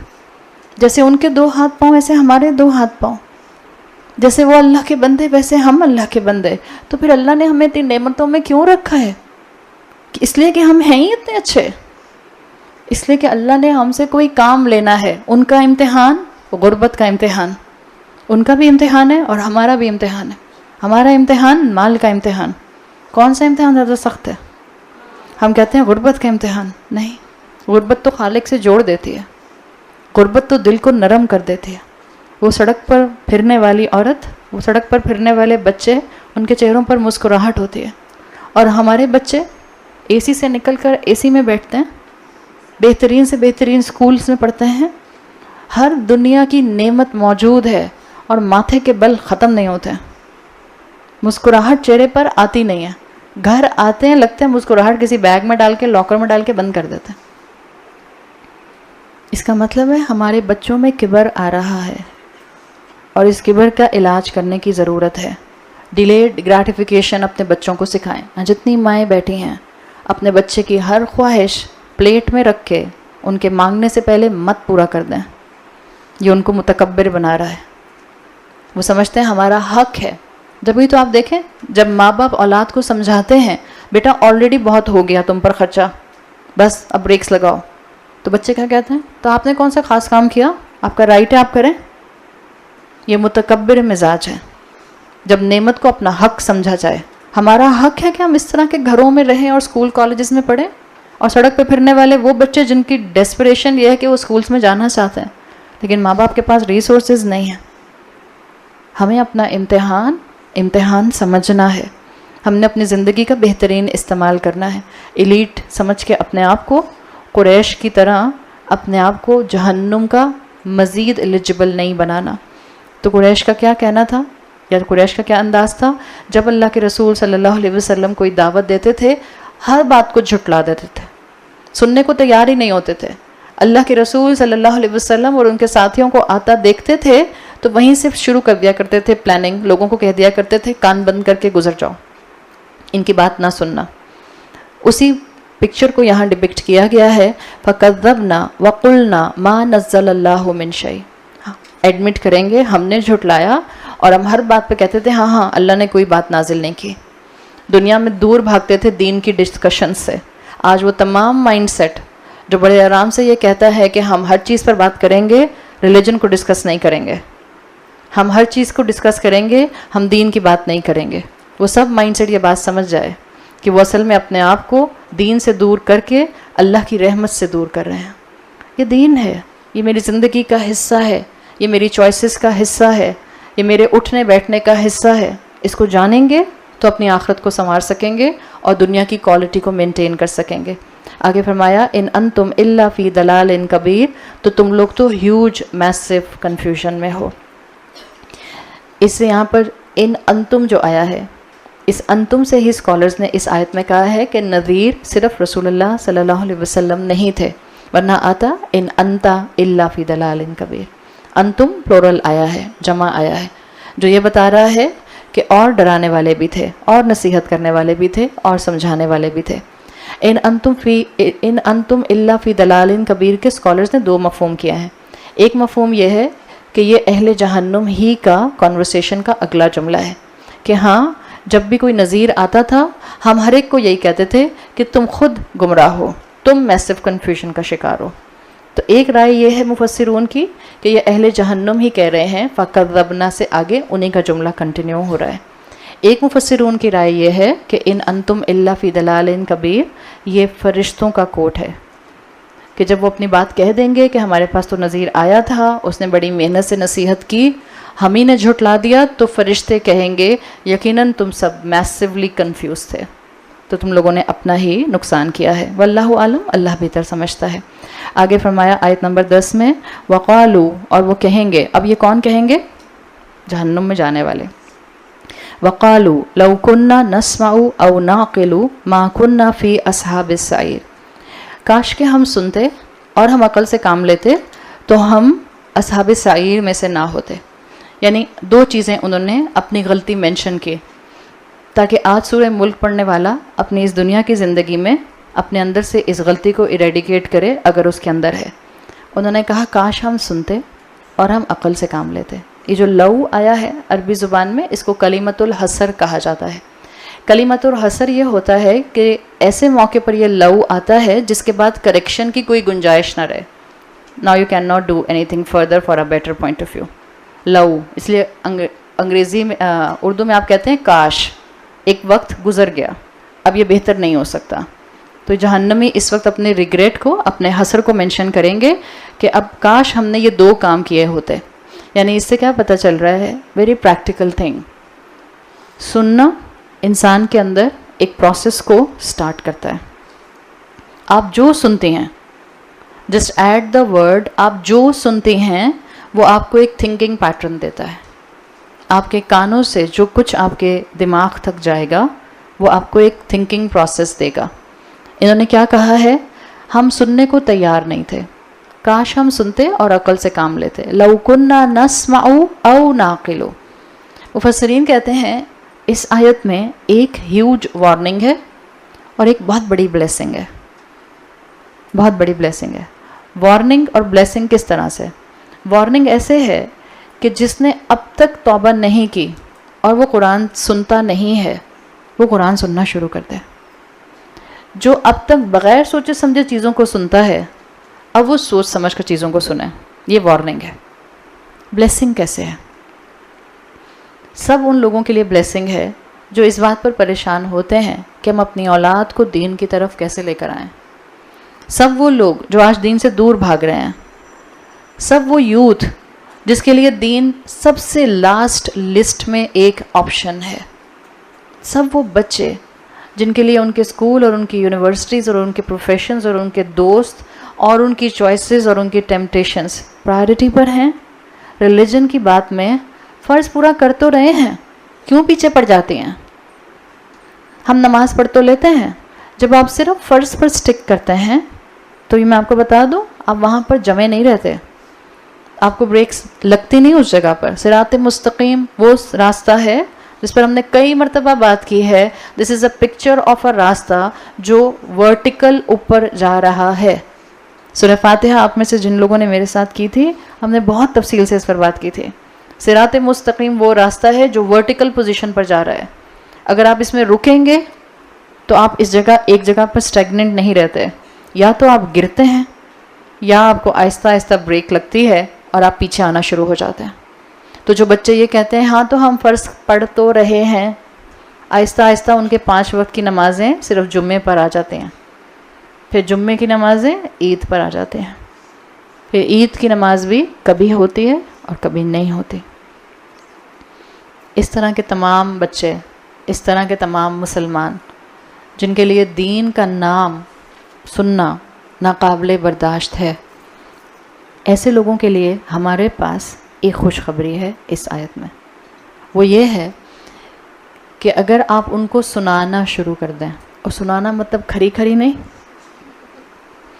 اگر آپ ان کو قرآن سنانا شروع کر دیں تو ایک اس کے اندر بہتر پہلو، پازیٹیو پہلو یہ ہے کہ وہ اس ڈائریکشن پر سوچنا شروع کر سکتے ہیں۔ ہاں، سنانا کیسے ہے، this will vary from person to person. ماں ہوتے ہوئے ہو سکتا ہے آپ کی بات ان کو سمجھ آتی ہو تو پھر آپ بات کریں گے، آپ کی نہیں سمجھ آتی تو آپ کسی کلاس میں بھیجیں گے، کلاس میں نہیں جاتے تو آپ کسی کی بات سنا دیں گے۔ 1 گھنٹے کا لیکچر نہیں سن سکتے ہیں، 2 منٹ کی بات سنا دیں گے. But you have to try کہ آپ کے بچے سنیں، چاہے وہ بچے ہوں، چاہے وہ شوہر ہوں، چاہے وہ کوئی بھی رشتہ ہو، چاہے وہ کوئی بھی انسان ہو. ہر نافرمان انسان اس دنیا میں اللہ کے راستے کی طرف پلٹ سکتا ہے اگر وہ اللہ کے کلام کو سننا شروع کر دے. This is the beauty of the process of listening. جو کانوں کی کھڑکی سے دماغ تک جاتا ہے وہ انسان کی عقل کو ٹریگر کرتا ہے. جب سننے کا دروازہ بند ہو جائے گا، یاد رکھیں، جب دین سننے کے دروازے بند ہو جاتے ہیں تو دین کے راستے پر سوچنے کے دروازے بھی بند ہو جاتے ہیں. جتنا دین زندگی میں کھلتا ہے، جتنا دین کی پکار کان پر پڑنا شروع ہو جاتی ہے، انسان انٹلیکچولی دین سے جڑنے لگ جاتا ہے. اور جو انسان انٹلیکچولی دین سے جڑتا ہے اسی کے اندر ایموشنل اٹیچمنٹ دین کے لیے آتی ہے. تو اسکالر کہتے ہیں ان المقصود السماع التدبر و تفکر. اللہ کیا چاہ رہا ہے دنیا میں انسان کیا سنے؟ سوچ سمجھ کر سنے، تدبر کے ساتھ سنے، پونڈر کرتا ہوا سنے، وقت لگا کر سنے. تو اس کے اندر ایک انسینٹیو یہ ہے کہ اگر لوگ دین سے اس وقت دور ہیں تو ان کو دین کے قریب لانے کا طریقہ یہ ہے کہ ان کو دین سنایا جائے. دین پڑھایا نہیں جاتا اس طرح سے کہ کتاب دے دی آپ پڑھ لیں آپ کو سمجھ آ جائے گی. اب تو ویسے ہی ریڈر بہت کم ہو گئے ہیں، پڑھنے والے لوگ بہت کم ہو گئے ہیں. تو یہاں سے ایک اینگل یہ مل رہا ہے، میکسیمم لوگوں کو قرآن سنانے کی طرف لے کر آئیے، ان کو کلاسز میں اپنے ساتھ لے کر جائیے، ان کو واٹس ایپ پر کچھ سنائیے. جو آپ ان سے بات کر سکتی ہیں بیٹھ کے آپ ان سے بات کیجیے تاکہ ان کے اندر موٹیویشن ڈیولپ ہونا شروع ہو. اور اپنے بچوں کے لیے بھی اسی فلسفی کو ذہن میں رکھیں. یہ عمل جہنم والوں کا کیوں ہوا کہ انہوں نے کہا کہ ہم سنتے نہیں تھے، کاش کہ ہم نے سنا ہوتا اور عقل سے کام کیا ہوتا. کیا سب بہرے تھے دنیا میں؟ ہاں، ڈیف تھے سارے، دنیا میں سنائی نہیں دیتا تھا. نا گو بیک آن آیات. جب بھی کوئی شیطان نافرمان نافرمانی ہوتے ہیں، نافرمان جن، جب بھی کوئی جن آسمانوں میں ریسٹرکٹڈ جگہوں پر جانے کی کوشش کرتا ہے تو اللہ کیا کرتا ہے؟ اللہ ان کو رجم کرتا ہے فرشتوں کے ذریعے، ان کو جو ہے وہ سٹارز کے ذریعے وہاں سے، آگ کے ذریعے وہاں سے دور کیا جاتا ہے. جب یہ جنات، جب یہ شیطان، جب یہ نافرمان جن آسمان سے رجم کیے جاتے ہیں تو ان کا سارا غصہ اور جیلسی ہے کس کے لیے؟ اصل میں انسانوں کے لیے. وہاں سے رجم ہوتے ہیں تو زمین پر آ کر اپنی ایکٹیویٹی شروع کر دیتے ہیں، اور زمین پر جب آ کر اپنی ایکٹیویٹی کرتے ہیں تو اللہ کے بندوں کے ساتھ جس چیز کو یہ سب سے پہلے اڈاپٹ کرتے ہیں وہ یہ ہے کہ یہ اللہ کے بندوں کو قرآن سننے سے دور کرتے ہیں. سب سے پہلی چیز قرآن ہے ہی آڈیو ایکسپیرینس. اللہ کے رسول صلی اللہ علیہ وسلم نے صحابہ کو آ کر قرآن سنایا، لکھا ہوا ان کے ہاتھ میں نہیں پکڑایا. It was completely an audio experience. صحابہ سنتے تھے، پھر ایک دوسرے کو پڑھاتے تھے، پھر آگے فلٹر ڈاؤن کرتے تھے. قرآن کا مزاج سننے والا ہے. یہ ساری باتیں اگر آپ کو لکھی ہوئی ملیں گی کبھی آپ کو پڑھ کر وہ امپیکٹ نہیں آئے گا جو سن کر امپیکٹ آ رہا ہے. Quran and Islam is completely an audio experience. تو یہ شیطان کیا کرتے ہیں؟ یہ سب سے پہلے اللہ کے بندوں کو اس سننے کی ایکٹیویٹی سے دور کرتے ہیں تاکہ بندہ جو ہے وہ آگے سوچ نہ سکے. تو یہ انسانوں کو پھر کیا کرتے ہیں جب یہ دور کرتے ہیں قرآن سننے سے؟ تو کیسے دور کرتے ہیں؟ آپ کے کانوں میں آ کے اپنی انگلیاں ڈال دیتے ہیں. ہاں، کیا کرتے ہیں؟ Alternate listening. Alternate listening. یہ قرآن نہیں سننے دیتے. اس کا مطلب یہ نہیں ہے کہ آپ قرآن کھولیں گے پھر قرآن بند ہو جائے گا، آپ قرآن کھولیں گی پھر قرآن بند ہو جائے گا. نہیں، اس کا مطلب یہ نہیں ہے آپ اپنا موبائل میں پلے کریں گی قرآن کی تلاوت اور پھر آف ہو جائے گی، آپ پلے کریں گی اسٹاپ ہو جائے گی. یہ تو ہماری فیوریٹ ہابی ہے. ہاں جن ایسے ہی آتا ہے، جن کے بارے میں اور بتائیے. ایسی بات نہیں ہے. نہ وہ آپ کا آٹو پلے بند کرے گا، نہ وہ آپ کا مصحف بند کرے گا. He will give you alternate listening. وہ آپ کو انٹرٹینمنٹ کی دنیا میں انوالو کرے گا. آج کی قوم کو، آج کی امت کو اور ہمیشہ سے انسانیت کو قرآن سننے سے دور کرنے کے لیے شیطانوں نے جس ایکٹیویٹی کو استعمال کیا ہے وہ ہے انٹرٹینمنٹ کی دنیا. ان کے کانوں میں وہ ڈالو جس کے بعد ان کو قرآن سننا فائدہ نہ دے. ان کو اتنا ایڈکٹیو کر دو میوزک کے ساتھ، سانگس کے ساتھ، کہ اس کے بعد ان کو لگے دس از پارٹ آف می. بہت لوگ یہ سوال کرتے ہیں نا میوزک حلال ہے یا حرام ہے. ہم سب کو ابھی تک کنفیوژن ہی ہے, بالکل جیسے برتھ ڈیز میں ہمیں کنفیوژن ہی ہے. دیر از نو کنفیوژن. یہ شیطانی اعمال ہیں, کمپلیٹلی شیطانی اعمال ہیں. آپ صلی اللہ علیہ وسلم نے مزافیر سے اپنے آپ کو دور کیا, آپ کے صحابہ نے تمام میوزیکل انسٹرومنٹ سے اپنے آپ کو دور کیا. دیر از جسٹ ون ایکسیپشن, دف کی ہے, ون سائیڈڈ دف, ناٹ دیٹ ڈھول جو ہماری شادیوں میں استعمال ہوتا ہے, the two sided one. One sided دف, اس کی صرف اجازت ہے, وہ بھی لمیٹیشنس کے ساتھ اجازت ہے, بیریئرس کے ساتھ اجازت ہے, سرٹن انوائرمنٹس میں اجازت ہے. پوری میوزک انڈسٹری بند ہو جائے اگر اسلام کے پوائنٹ آف ویو سے ان چیزوں کو دیکھا جائے. شیطان کانوں میں وہ میوزک ڈال دیتا ہے جس کے بعد قرآن سننے کا دل نہیں کرتا. وہ اتنا بزی کر دیتا ہے آنکھوں کو اور کانوں کو کہ انسان قرآن سننے کے لیے اپنے آپ کو فارغ ہی نہیں سمجھتا. وہ اتنا زیادہ ان چیزوں میں, ان ایکٹیویٹیز میں انوالو کرتا ہے. And these are music I can say on ڈنکے کی چوٹ پر 100% 200% surety this is a mindless activity. اگر میں آپ لوگوں کو چیلنج کر رہی ہوں, جائیں جا کر جتنے بھی بچے میوزک سن رہے ہیں آج کے, ان کے لیرکس نکالیے اور پڑھنا شروع کیجیے ذرا. You will come to know کہ کتنے ایڈیٹ اور کتنے ایبناکشیس ورڈنگز ہیں میجورٹی گانوں کے. They are in many foreigner, جتنے بھی آپ کے باہر کے جتنے بھی سنگرز ہیں, اب ان کے جو لیرکس بن رہے ہیں وہ بچوں کو موٹیویٹ کرتے ہیں to live a darker life, to stay a depressed life, to stay in your depressed life and to go and encourage them for the suicide. جائیں نکالیں لیرکس اور پڑھیں, جن کو بغیر سوچے سمجھے ہمارے بچے پڑھتے اور سنتے رہتے ہیں. الحمدللہ آج کی مائیں ان پڑھ نہیں ہیں. آج کی مائیں جو ہیں وہ ایسی آبسولیٹ مائیں نہیں ہیں کہ جن کو پتہ نہ چلے. اور کیا آپ کے کانوں میں جا رہا ہے, ابھی ہم نے کہا جو آپ سنتے ہیں وہ آپ کی عقل پر امپیکٹ کرتا ہے. تو اتنا شیطانی ایکٹیویٹی نے آپ کو اس میوزک انڈسٹری سے انٹریپ کیا ہوا ہے کہ اب اس کے بعد قرآن سننا اچھا نہیں لگتا. سارا دن گاڑی میں میوزک چلتا رہے, پورا خاندان خوش رہتا ہے. ادھر اماں نے جا کر اپنا کوئی لیکچر لگایا, سب کی پیٹ کے اندر سے چیخ نکلتی ہے, حالانکہ ساؤنڈ باکس پیٹ میں نہیں ہوتا ہے, بٹ وہ پیٹ کے اندر سے چیخ نکلتی ہے. بند کریں, ہم نے نہیں سننا. ہر وقت لیکچر سٹارٹ. یہ کیا ہے؟ شیطان کے ساتھ ہی. شیطان نے اتنا اوور پاور کر لیا کہ اب قرآن سننے کا دل نہیں کرتا. قرآن سننے کا دل نہیں کرتا. بعض لوگ کہتے ہیں نا, I am addicted to music. آپ کبھی انٹرویوز سنیں خود سنگرز کے, وہ خود کہتے ہیں we are addicted to music because we don't want to think. آپ ان کے جملے سنیں اور آپ قرآن پڑھیں, آپ کہتے ہیں سبحان اللہ, ایک ایک جملہ اس کلام کا برحق ہے, سچا ہے. لوگ کہتے ہیں میں میوزک چھوڑ نہیں سکتی, چھوڑتی ہوں تو ڈپریس ہو جاتی ہوں. کہتے ہیں نا لوگ, کیوں ڈپریس ہوتی ہیں؟ کبھی سوچا اس بات پہ؟ کیوں ہم بالکل شیپس لائف سٹائل گزار رہے ہیں؟ جو سب کہتے ہیں وہی سا ہم کرتے ہیں, جو سب کرتے ہیں وہ ہم کرتے ہیں, جو سب پہنتے ہیں وہ ہم پہنتے ہیں, جو سب کا لائف سٹائل وہ ہمارا لائف سٹائل, جو سب کی چوائسیز وہ ہماری چوائسیز. یہ کیوں لوگ کہتے ہیں کہ میں میوزک سننا چھوڑتی ہوں تو میں ڈپریس ہو جاتی ہوں؟ کبھی کسی نے نہیں سوچا؟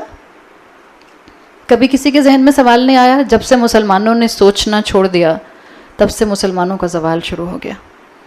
حالانکہ اللہ نے مسلمانوں کو قرآن میں کئی جگہ پر دعوت دی ہے. افلا تتفکرون لعلکم تعقلون ام علی قلوب اقفالها.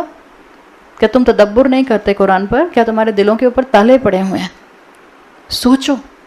یہ کہنا کہ اگر میں میوزک نہیں سنتی تو میں ڈپریس ہو جاتی ہوں, کبھی پوچھیں کسی سے کیوں ڈپریس ہو جاتی ہوں؟ چلیں اگر آپ کو لگتا ہے کہ آپ میوزک سنتی ہیں اور اگر نہ سنیں تو آپ اس دن بجھی اداس سی رہتی ہیں, ذرا اپنے آپ سے سوال کریں کہ آپ کیوں ایسی اداس ہوتے ہیں. کسی سے آپ سوال کریں تو وہ کیا کہے گا؟ 90%, اور آپ کو بھی یہی جواب ملے گا کہ پھر مجھے اپنی زندگی میں جتنی بھی شارٹ کمنگز ہیں, جو محرومیاں ہیں, جو پریشانیاں ہیں, وہ سب یاد آنے لگ جاتی ہیں. ایسا ہی ہوتا ہے نا. میوزک آپ کے لیے ایک ڈرگ ہے جو آپ کو حقیقت سے دور کر دیتا ہے.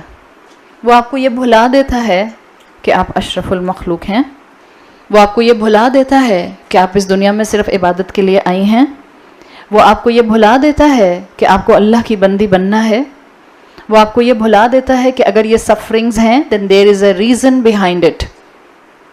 یہ سوچنا کہ میری زندگی میں یہ سفرنگز ہیں, میری زندگی میں کیا پریشانی ہے, میری زندگی کا مقصد کیا تھا اور میں کہاں لگ گئی ہوں, یہ سوچ تو مبارک ہے. دس از متبارک، اس لیے کہ جس کو یہ سوچ آئے گی وہی اگلا سوال اٹھائے گا، تو پھر میں اپنی زندگی کو ٹھیک کیسے کروں، پھر میں اپنا مائنڈ سیٹ اسٹرانگ کیسے کروں، پھر میں اپنے ویژن کو تلاش کہاں سے کروں، پھر میں کیا جانوں اور کیا سنوں کہ مجھے صحیح بات سمجھ آنی شروع ہو جائے. شیطان یہ نہیں چاہتا. تو شیطان کہتا ہے چلو دوبارہ سے لگاؤ اپنے آئی فون کے آئی پلگز اپنے، اور لگ جاؤ دوبارہ سے گانے سننے میں، تاکہ تم سن نہ سکو قرآن کی بات. اور جب قرآن نہیں سنو گے تو عقل صحیح راستے پر کام نہیں کرے گی. پھر کیا جن لوگوں کو میوزک میں انوالو کرتا ہے وہ صرف میوزک کی حد تک رہتے ہیں یا آگے بھی بڑھتے ہیں؟ آگے بھی بڑھتے ہیں. اور ہمارا معاشرہ اس کی تصویر بن گیا ہے. آج سے 10-15 سال پہلے اتنا کامن ڈرگ اینڈ الکوہل ہم سوچ نہیں سکتے تھے. میں 20 سال پہلے امیجن نہیں کر سکتی تھی کہ یونیورسٹیز کے اندر ڈرگ ٹریفکنگ ایسے ہوگی، الکوہل اس طرح سے سرو ہوگی گھروں کے اندر، پارٹیز کے اندر، کہ پورا ٹیبل سیٹ ہے، ریسٹورنٹس کے اندر. ہمیں نہیں پتہ چلتا ہے اب جن ریسٹورنٹس میں ہم جا کر کھانا کھاتے ہیں کہاں کہاں شراب سرو ہوتی ہے. جن گلاسز کے اندر ہم پیتے ہیں ہمیں کیا پتا اس گلاس میں ہم سے پہلے کس کو شراب سرو کی گئی ہے؟ کچھ نہیں پتا. Every thing is blended. فتنہ، اندازہ ہی نہیں ہے ہمیں. ہمارے بچے جن گھروں میں جا رہے ہیں دوستوں کے نام پر، شرابیں سرو ہوتے ہیں. اسکول پارٹیز ہوتی ہیں، الکوہل سرو ہوتی ہے. گیدرنگز ہوتی ہیں ٹین ایجرز کی، الکوہل سرو ہوتی ہے. اور الکوہل سرو کرنے کے لیے بھی ایسے نہیں کوئی چھپ چھپ کے سرو ہو رہی ہے. پراپر ٹیبل سیٹنگز ہوتے ہیں، پراپر گلاسز ہوتے ہیں، پراپر باٹلز ہوتی ہیں، فل ڈیکورم کے ساتھ، فل ڈیکوریشن کے ساتھ. ایک زمانہ تھا کہ جہاں جہاں ڈیفنس کے اندر الکوہل کی دکانیں کھلی ہوئی تھیں، لوگ ڈرتے ڈرتے تھوڑا تھوڑا شٹر کھول کے شرابیں بیچا کرتے تھے. مجھے یہاں کا نہیں پتا، بٹ ڈیفنس میں اٹس ویری کامن. اب تو وہیں کھڑے ہو کر باہر ہی، شراب کی دکان کے باہر ہی سب پی رہے ہیں، جیسے کوئی پیپسی کی بوتل پی رہے ہیں، اور کسی کو ڈر نہیں لگتا. ایک ٹائم پہ بیکاز ہمارے گھر کے بہت قریب تھی اور بہت شور مچانے کے باوجود وہ بند نہیں ہوئی. بہرحال کسی کرسچن نے کھولی ہوئی لائسنس لے کے، تو آپ بند نہیں کرا سکتے اس کو. بٹ جو خریدتا ہے وہ تھوڑی پوچھتے ہیں آپ مسلمان ہیں کہ کرسچن ہیں. ایک وقت میں جب لوگ وہاں پیتے تھے تو براؤن پیپر کے اندر ان کی بوتل ہمیشہ ہوتی تھی، ہمیشہ ہم نے آبزرو کیا. اب کوئی براؤن پیپر نہیں ہے، کسی کو ڈر نہیں لگتا. وہیں کھڑے ہو کر ہم نے ایک ہاتھ میں ان کے نیسلے کی بوتل ہوتی ہے، ایک ہاتھ میں شراب کی بوتل ہوتی ہے، وہ اس میں مکس کرتے ہیں اور پیتے ہیں. یہ حال ہے. ڈرگ، کس اسکول کے اندر ڈرگ ٹریفکنگ نہیں ہو رہی ہے؟ سارے سیکولر بڑے اسکولس، سب اسکولز مینجمنٹ کو معلوم ہے، ایسی کوئی بات نہیں ہے. جب آپ میوزک میں آگے بڑھیں گے یہ دو چیزیں سائملٹینیسلی ساتھ آئیں گی، الکوہل اینڈ ڈرگس. اور اس کے ساتھ تیسری چیز انٹر کنیکٹڈ، زنا. یہ حال ہو رہا ہے اس وقت شیطانی ایکٹیویٹیز کا. اور شیطان اس طرح سے ہماری یوتھ کو تباہ کر رہا ہے کہ اب جب آپ میوزک سنتے تھے تو آپ نے صرف اپنے آپ کو قرآن سننے سے دور کیا تھا، آپ سن نہیں رہے تھے. جب ایک دفعہ آپ ڈرگز میں آ گئے، الکوہل میں آ گئے، اب آپ سن بھی لیں گے قرآن، نو امپیکٹ. اب آپ دیکھ بھی لیں گے اللہ کی آیات، نو امپیکٹ. عمروں پر عمرے ہو رہے ہیں اور زندگیوں میں لائف سٹائل میں گناہ ختم نہیں ہو رہے، اس لیے کہ ساتھ ساتھ زندگیوں میں باقی 11 مہینے شراب جو شامل ہے، ڈرگس جو شامل ہے. تو اللہ تعالیٰ نے یہاں پر اس ایکٹیویٹی کو مینشن کیا ہے. قرآن میں آتا ہے زین لہم الشیطان، شیطان نے ان کے اعمال کو ان کے لیے ڈیکوریٹ کر دیا ہے. اسی لیے پھر یہ کس چیز کا جہنم کا ایندھن بنیں گے؟ ما کنا فی اصحاب السعیر.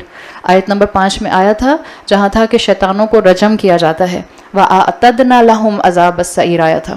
اور یہاں آیا ہے ما کنا فی اصحاب السعیر. دونوں کو جنات نافرمان ہو یا انسان نافرمان ہو، دونوں کے دونوں کو اللہ تعالیٰ جہنم کی آگ میں ڈال دیں گے. آگے فرمایا آیت نمبر 11 فَاعْتَرَفُوا بِذَنبِهِمْ فَسُحْقًا لِأَصْحَابِ السَّعِيرِ. تو وہ اپنے گناہ کو ایکنالج کریں گے تو ان کے لیے دوری ہے جو کہ آگ میں جانے والے ہیں. بِذَنبِهِمْ آیا ہے. ذنب کا لفظ عربی زبان میں آتا ہے، انیشلی ذنب کا لفظ استعمال ہوتا تھا جانور کی دم کے لیے، ٹیل آف این اینیمل. پھر اس لفظ کا استعمال ہونے لگ گیا کسی امبیرسنگ چیز کے لیے. پھر اس لفظ کو استعمال کیا گیا قرآن نے، اور قرآن سے پہلے عربک لٹریچر نے اس کو استعمال کیا گناہ کے لیے، اس لیے کہ گناہ سورس آف امبیرسمنٹ ہوگا آخرت میں انسان کے لیے. گناہ کے لیے اور لفظ بھی آتے ہیں، جیسے جناحن آتا ہے، اثمن آتا ہے، ذم آتا ہے ایسا گناہ جو آپ کو ایمبیرس کر دے، بہت زیادہ آپ کو ایمبیرس کرے، چاہے وہ ایمبیرسمنٹ آپ کو دنیا میں محسوس کرنی پڑے یا وہ ایمبیرسمنٹ آپ کو آخرت میں محسوس کرنی پڑے۔ تو کہا گیا فَاعْتَرَفُوا بِذَنبِهِمْ، یہ اپنے گناہ کا اعتراف کریں گے۔ ہر جہنمی کو جہنم کے سامنے کھڑے ہو کر اپنا دنیاوی پوٹینشیل سمجھ آ جائے گا، میں تو کیپیبل تھی کہ میں جنت میں چلی جاتی، میں کیپیبل تھی میں اللہ کی رحمت کے لیے ایلیجبل ہو جاتی۔ آپ سوچیں آپ کی عمر ہے 24 سال، آپ میتھمیٹکس میں پی ایچ ڈی کر رہی ہیں، صحیح؟ چلیں 24 سے زیادہ پی ایچ ڈی کون کرے گا 24 سال میں، ایسا افلاطون۔ 26 سال، اور 26 سال میں آپ پی ایچ ڈی کر رہی ہیں میتھمیٹکس میں۔ آپ کے بچے کا پیپر ہے کلاس 3 کا میتھس کا، وہ کہتا ہے اماں مجھے سالو کر کے دکھائیں۔ پی ایچ ڈی کر رہی ہیں آپ میتھمیٹکس میں، آپ کے بچے کا پیپر ہے گریڈ 3 کا میتھمیٹکس کا، اور آپ اس کو سالو کرتی ہیں تو فیل ہو جاتی ہیں۔ ہنسی آئے گی اپنے اوپر؟ آ رہی ہے نا ہنسی؟ جہنمی بھی اپنے اوپر ایسی ہی طنزیہ ہنسی ہنسیں گے، اس لیے کہ فَاعْتَرَفُوا بِذَنبِهِمْ، اعتراف اس بات کا کہ ہم تو ایلیجبل تھے کہ ہم اپنے آپ کو جہنم سے دور رکھتے، ہمیں طاقت ملی تھی، صحت ملی تھی، عقل ملی تھی، سینسز ملے تھے، نعمتیں ملی تھیں، لیکن حال یہ ہے کہ امبیرسمنٹ کا کہ اپنے آپ کو فیل کر لیا اس جگہ پر جہاں پاس ہو سکتے تھے۔ تو جہنمی اپنی غلطیوں کو ایڈمٹ کریں گے، جہنمی اپنے پوٹینشیلز کو یاد کریں گے۔ بعض اسکالرز لکھتے ہیں جہنم کے سامنے ہر اہل جہنم کے لیے اس کے پوٹینشیل واضح ہونا شروع ہو جائیں گے جو اللہ نے اس کو دنیا میں دیا تھے، کہ مجھے اللہ نے کتنی نعمتیں دی تھیں اور میں نے کتنا وقت ضائع کیا۔ فَاعْتَرَفُوا میں جو فا آیا ہے اس کو کہتے ہیں فا اولا۔ فا اولا کیوں آتا ہے؟ فصیحتن۔ فا اولا کا مطلب کیا ہے؟ فَاعْتَرَفُوا عربی زبان میں اس فا کے لیے کہتے ہیں فا فصیحہ، جس سے ڈرائیو یہ کیا گیا ہے معنی اللہ تعالیٰ ہر انسان کو اس کے ہر گناہ کے بعد توبہ کی اپرچونٹی دیتے ہیں۔ یہ رحمان کی محبت ہے، اللہ ہر انسان کو اس کے گناہوں کے بعد اس کو توبہ کی اپرچونٹی دیتے ہیں۔ کبھی کبھی یہ توبہ کی اپرچونٹی کسی فزیکل تکلیف کی وجہ سے مل جاتی ہے۔ بعض اوقات آپ دیکھتے ہیں بہت سے لوگ کسی بیماری آنے کے بعد سے کتنی توبہ کرنا شروع کر دیتے ہیں، تو یہ اللہ کی طرف سے رحمت ہوتی ہے کہ اللہ ان کو موت سے پہلے اس بیماری کے ذریعے ان کو گناہوں سے پاک کر رہا ہوتا ہے۔ تو توبہ کی اپرچونٹی ہر ایک کو ملتی ہے، جو اس کا فائدہ نہ اٹھائے صرف اس آیت میں ان کا ذکر ہے کہ وہ جہنم کے سامنے کھڑے ہو کر اعتراف کریں گے اپنے گناہ کا۔ اور ذنب واحد آیا ہے، اس کی جمع آتی ہے ذنوب۔ اس سے کیا پتہ چل رہا ہے؟ مفسرون کہتے ہیں ایک گناہ تھا، ایک گناہ، اور اگر آیات کے کانٹیکس سے دیکھا جائے قرآن نہ سننے کا گناہ، دین پر وقت نہ لگانے کا گناہ، ایک گناہ تھا، لیکن ایک گناہ کی وجہ سے پورا لائف سٹائل ایفیکٹ ہوا، اتنا ایفیکٹ ہوا کہ شیطانی ایکٹیویٹیز میں انوالو ہو گئے، اتنا انوالو ہوئے کہ توبہ کرنے کا موقع نہ ملا، توفیق نہ ملی، اتنا انوالو ہوئے کہ جہنم کے منہ پر آ کر کھڑے ہو گئے، اور اب اعتراف کریں گے، لیکن اب اعتراف کا کوئی فائدہ نہیں ہوگا، بالکل جیسے فرعون کو اپنی موت سامنے دیکھ کر، جبرائیل علیہ السلام کو سامنے دیکھ کر توبہ کی توفیق ملی تھی۔ حدیث میں آتا ہے جبرائیل علیہ السلام نے اس کے اس جملے پر جس کو قرآن نے مینشن کیا ہے سورہ یونس میں، اس کے اوپر کیچڑ اٹھا کر اس کے منہ پر ماری تھی۔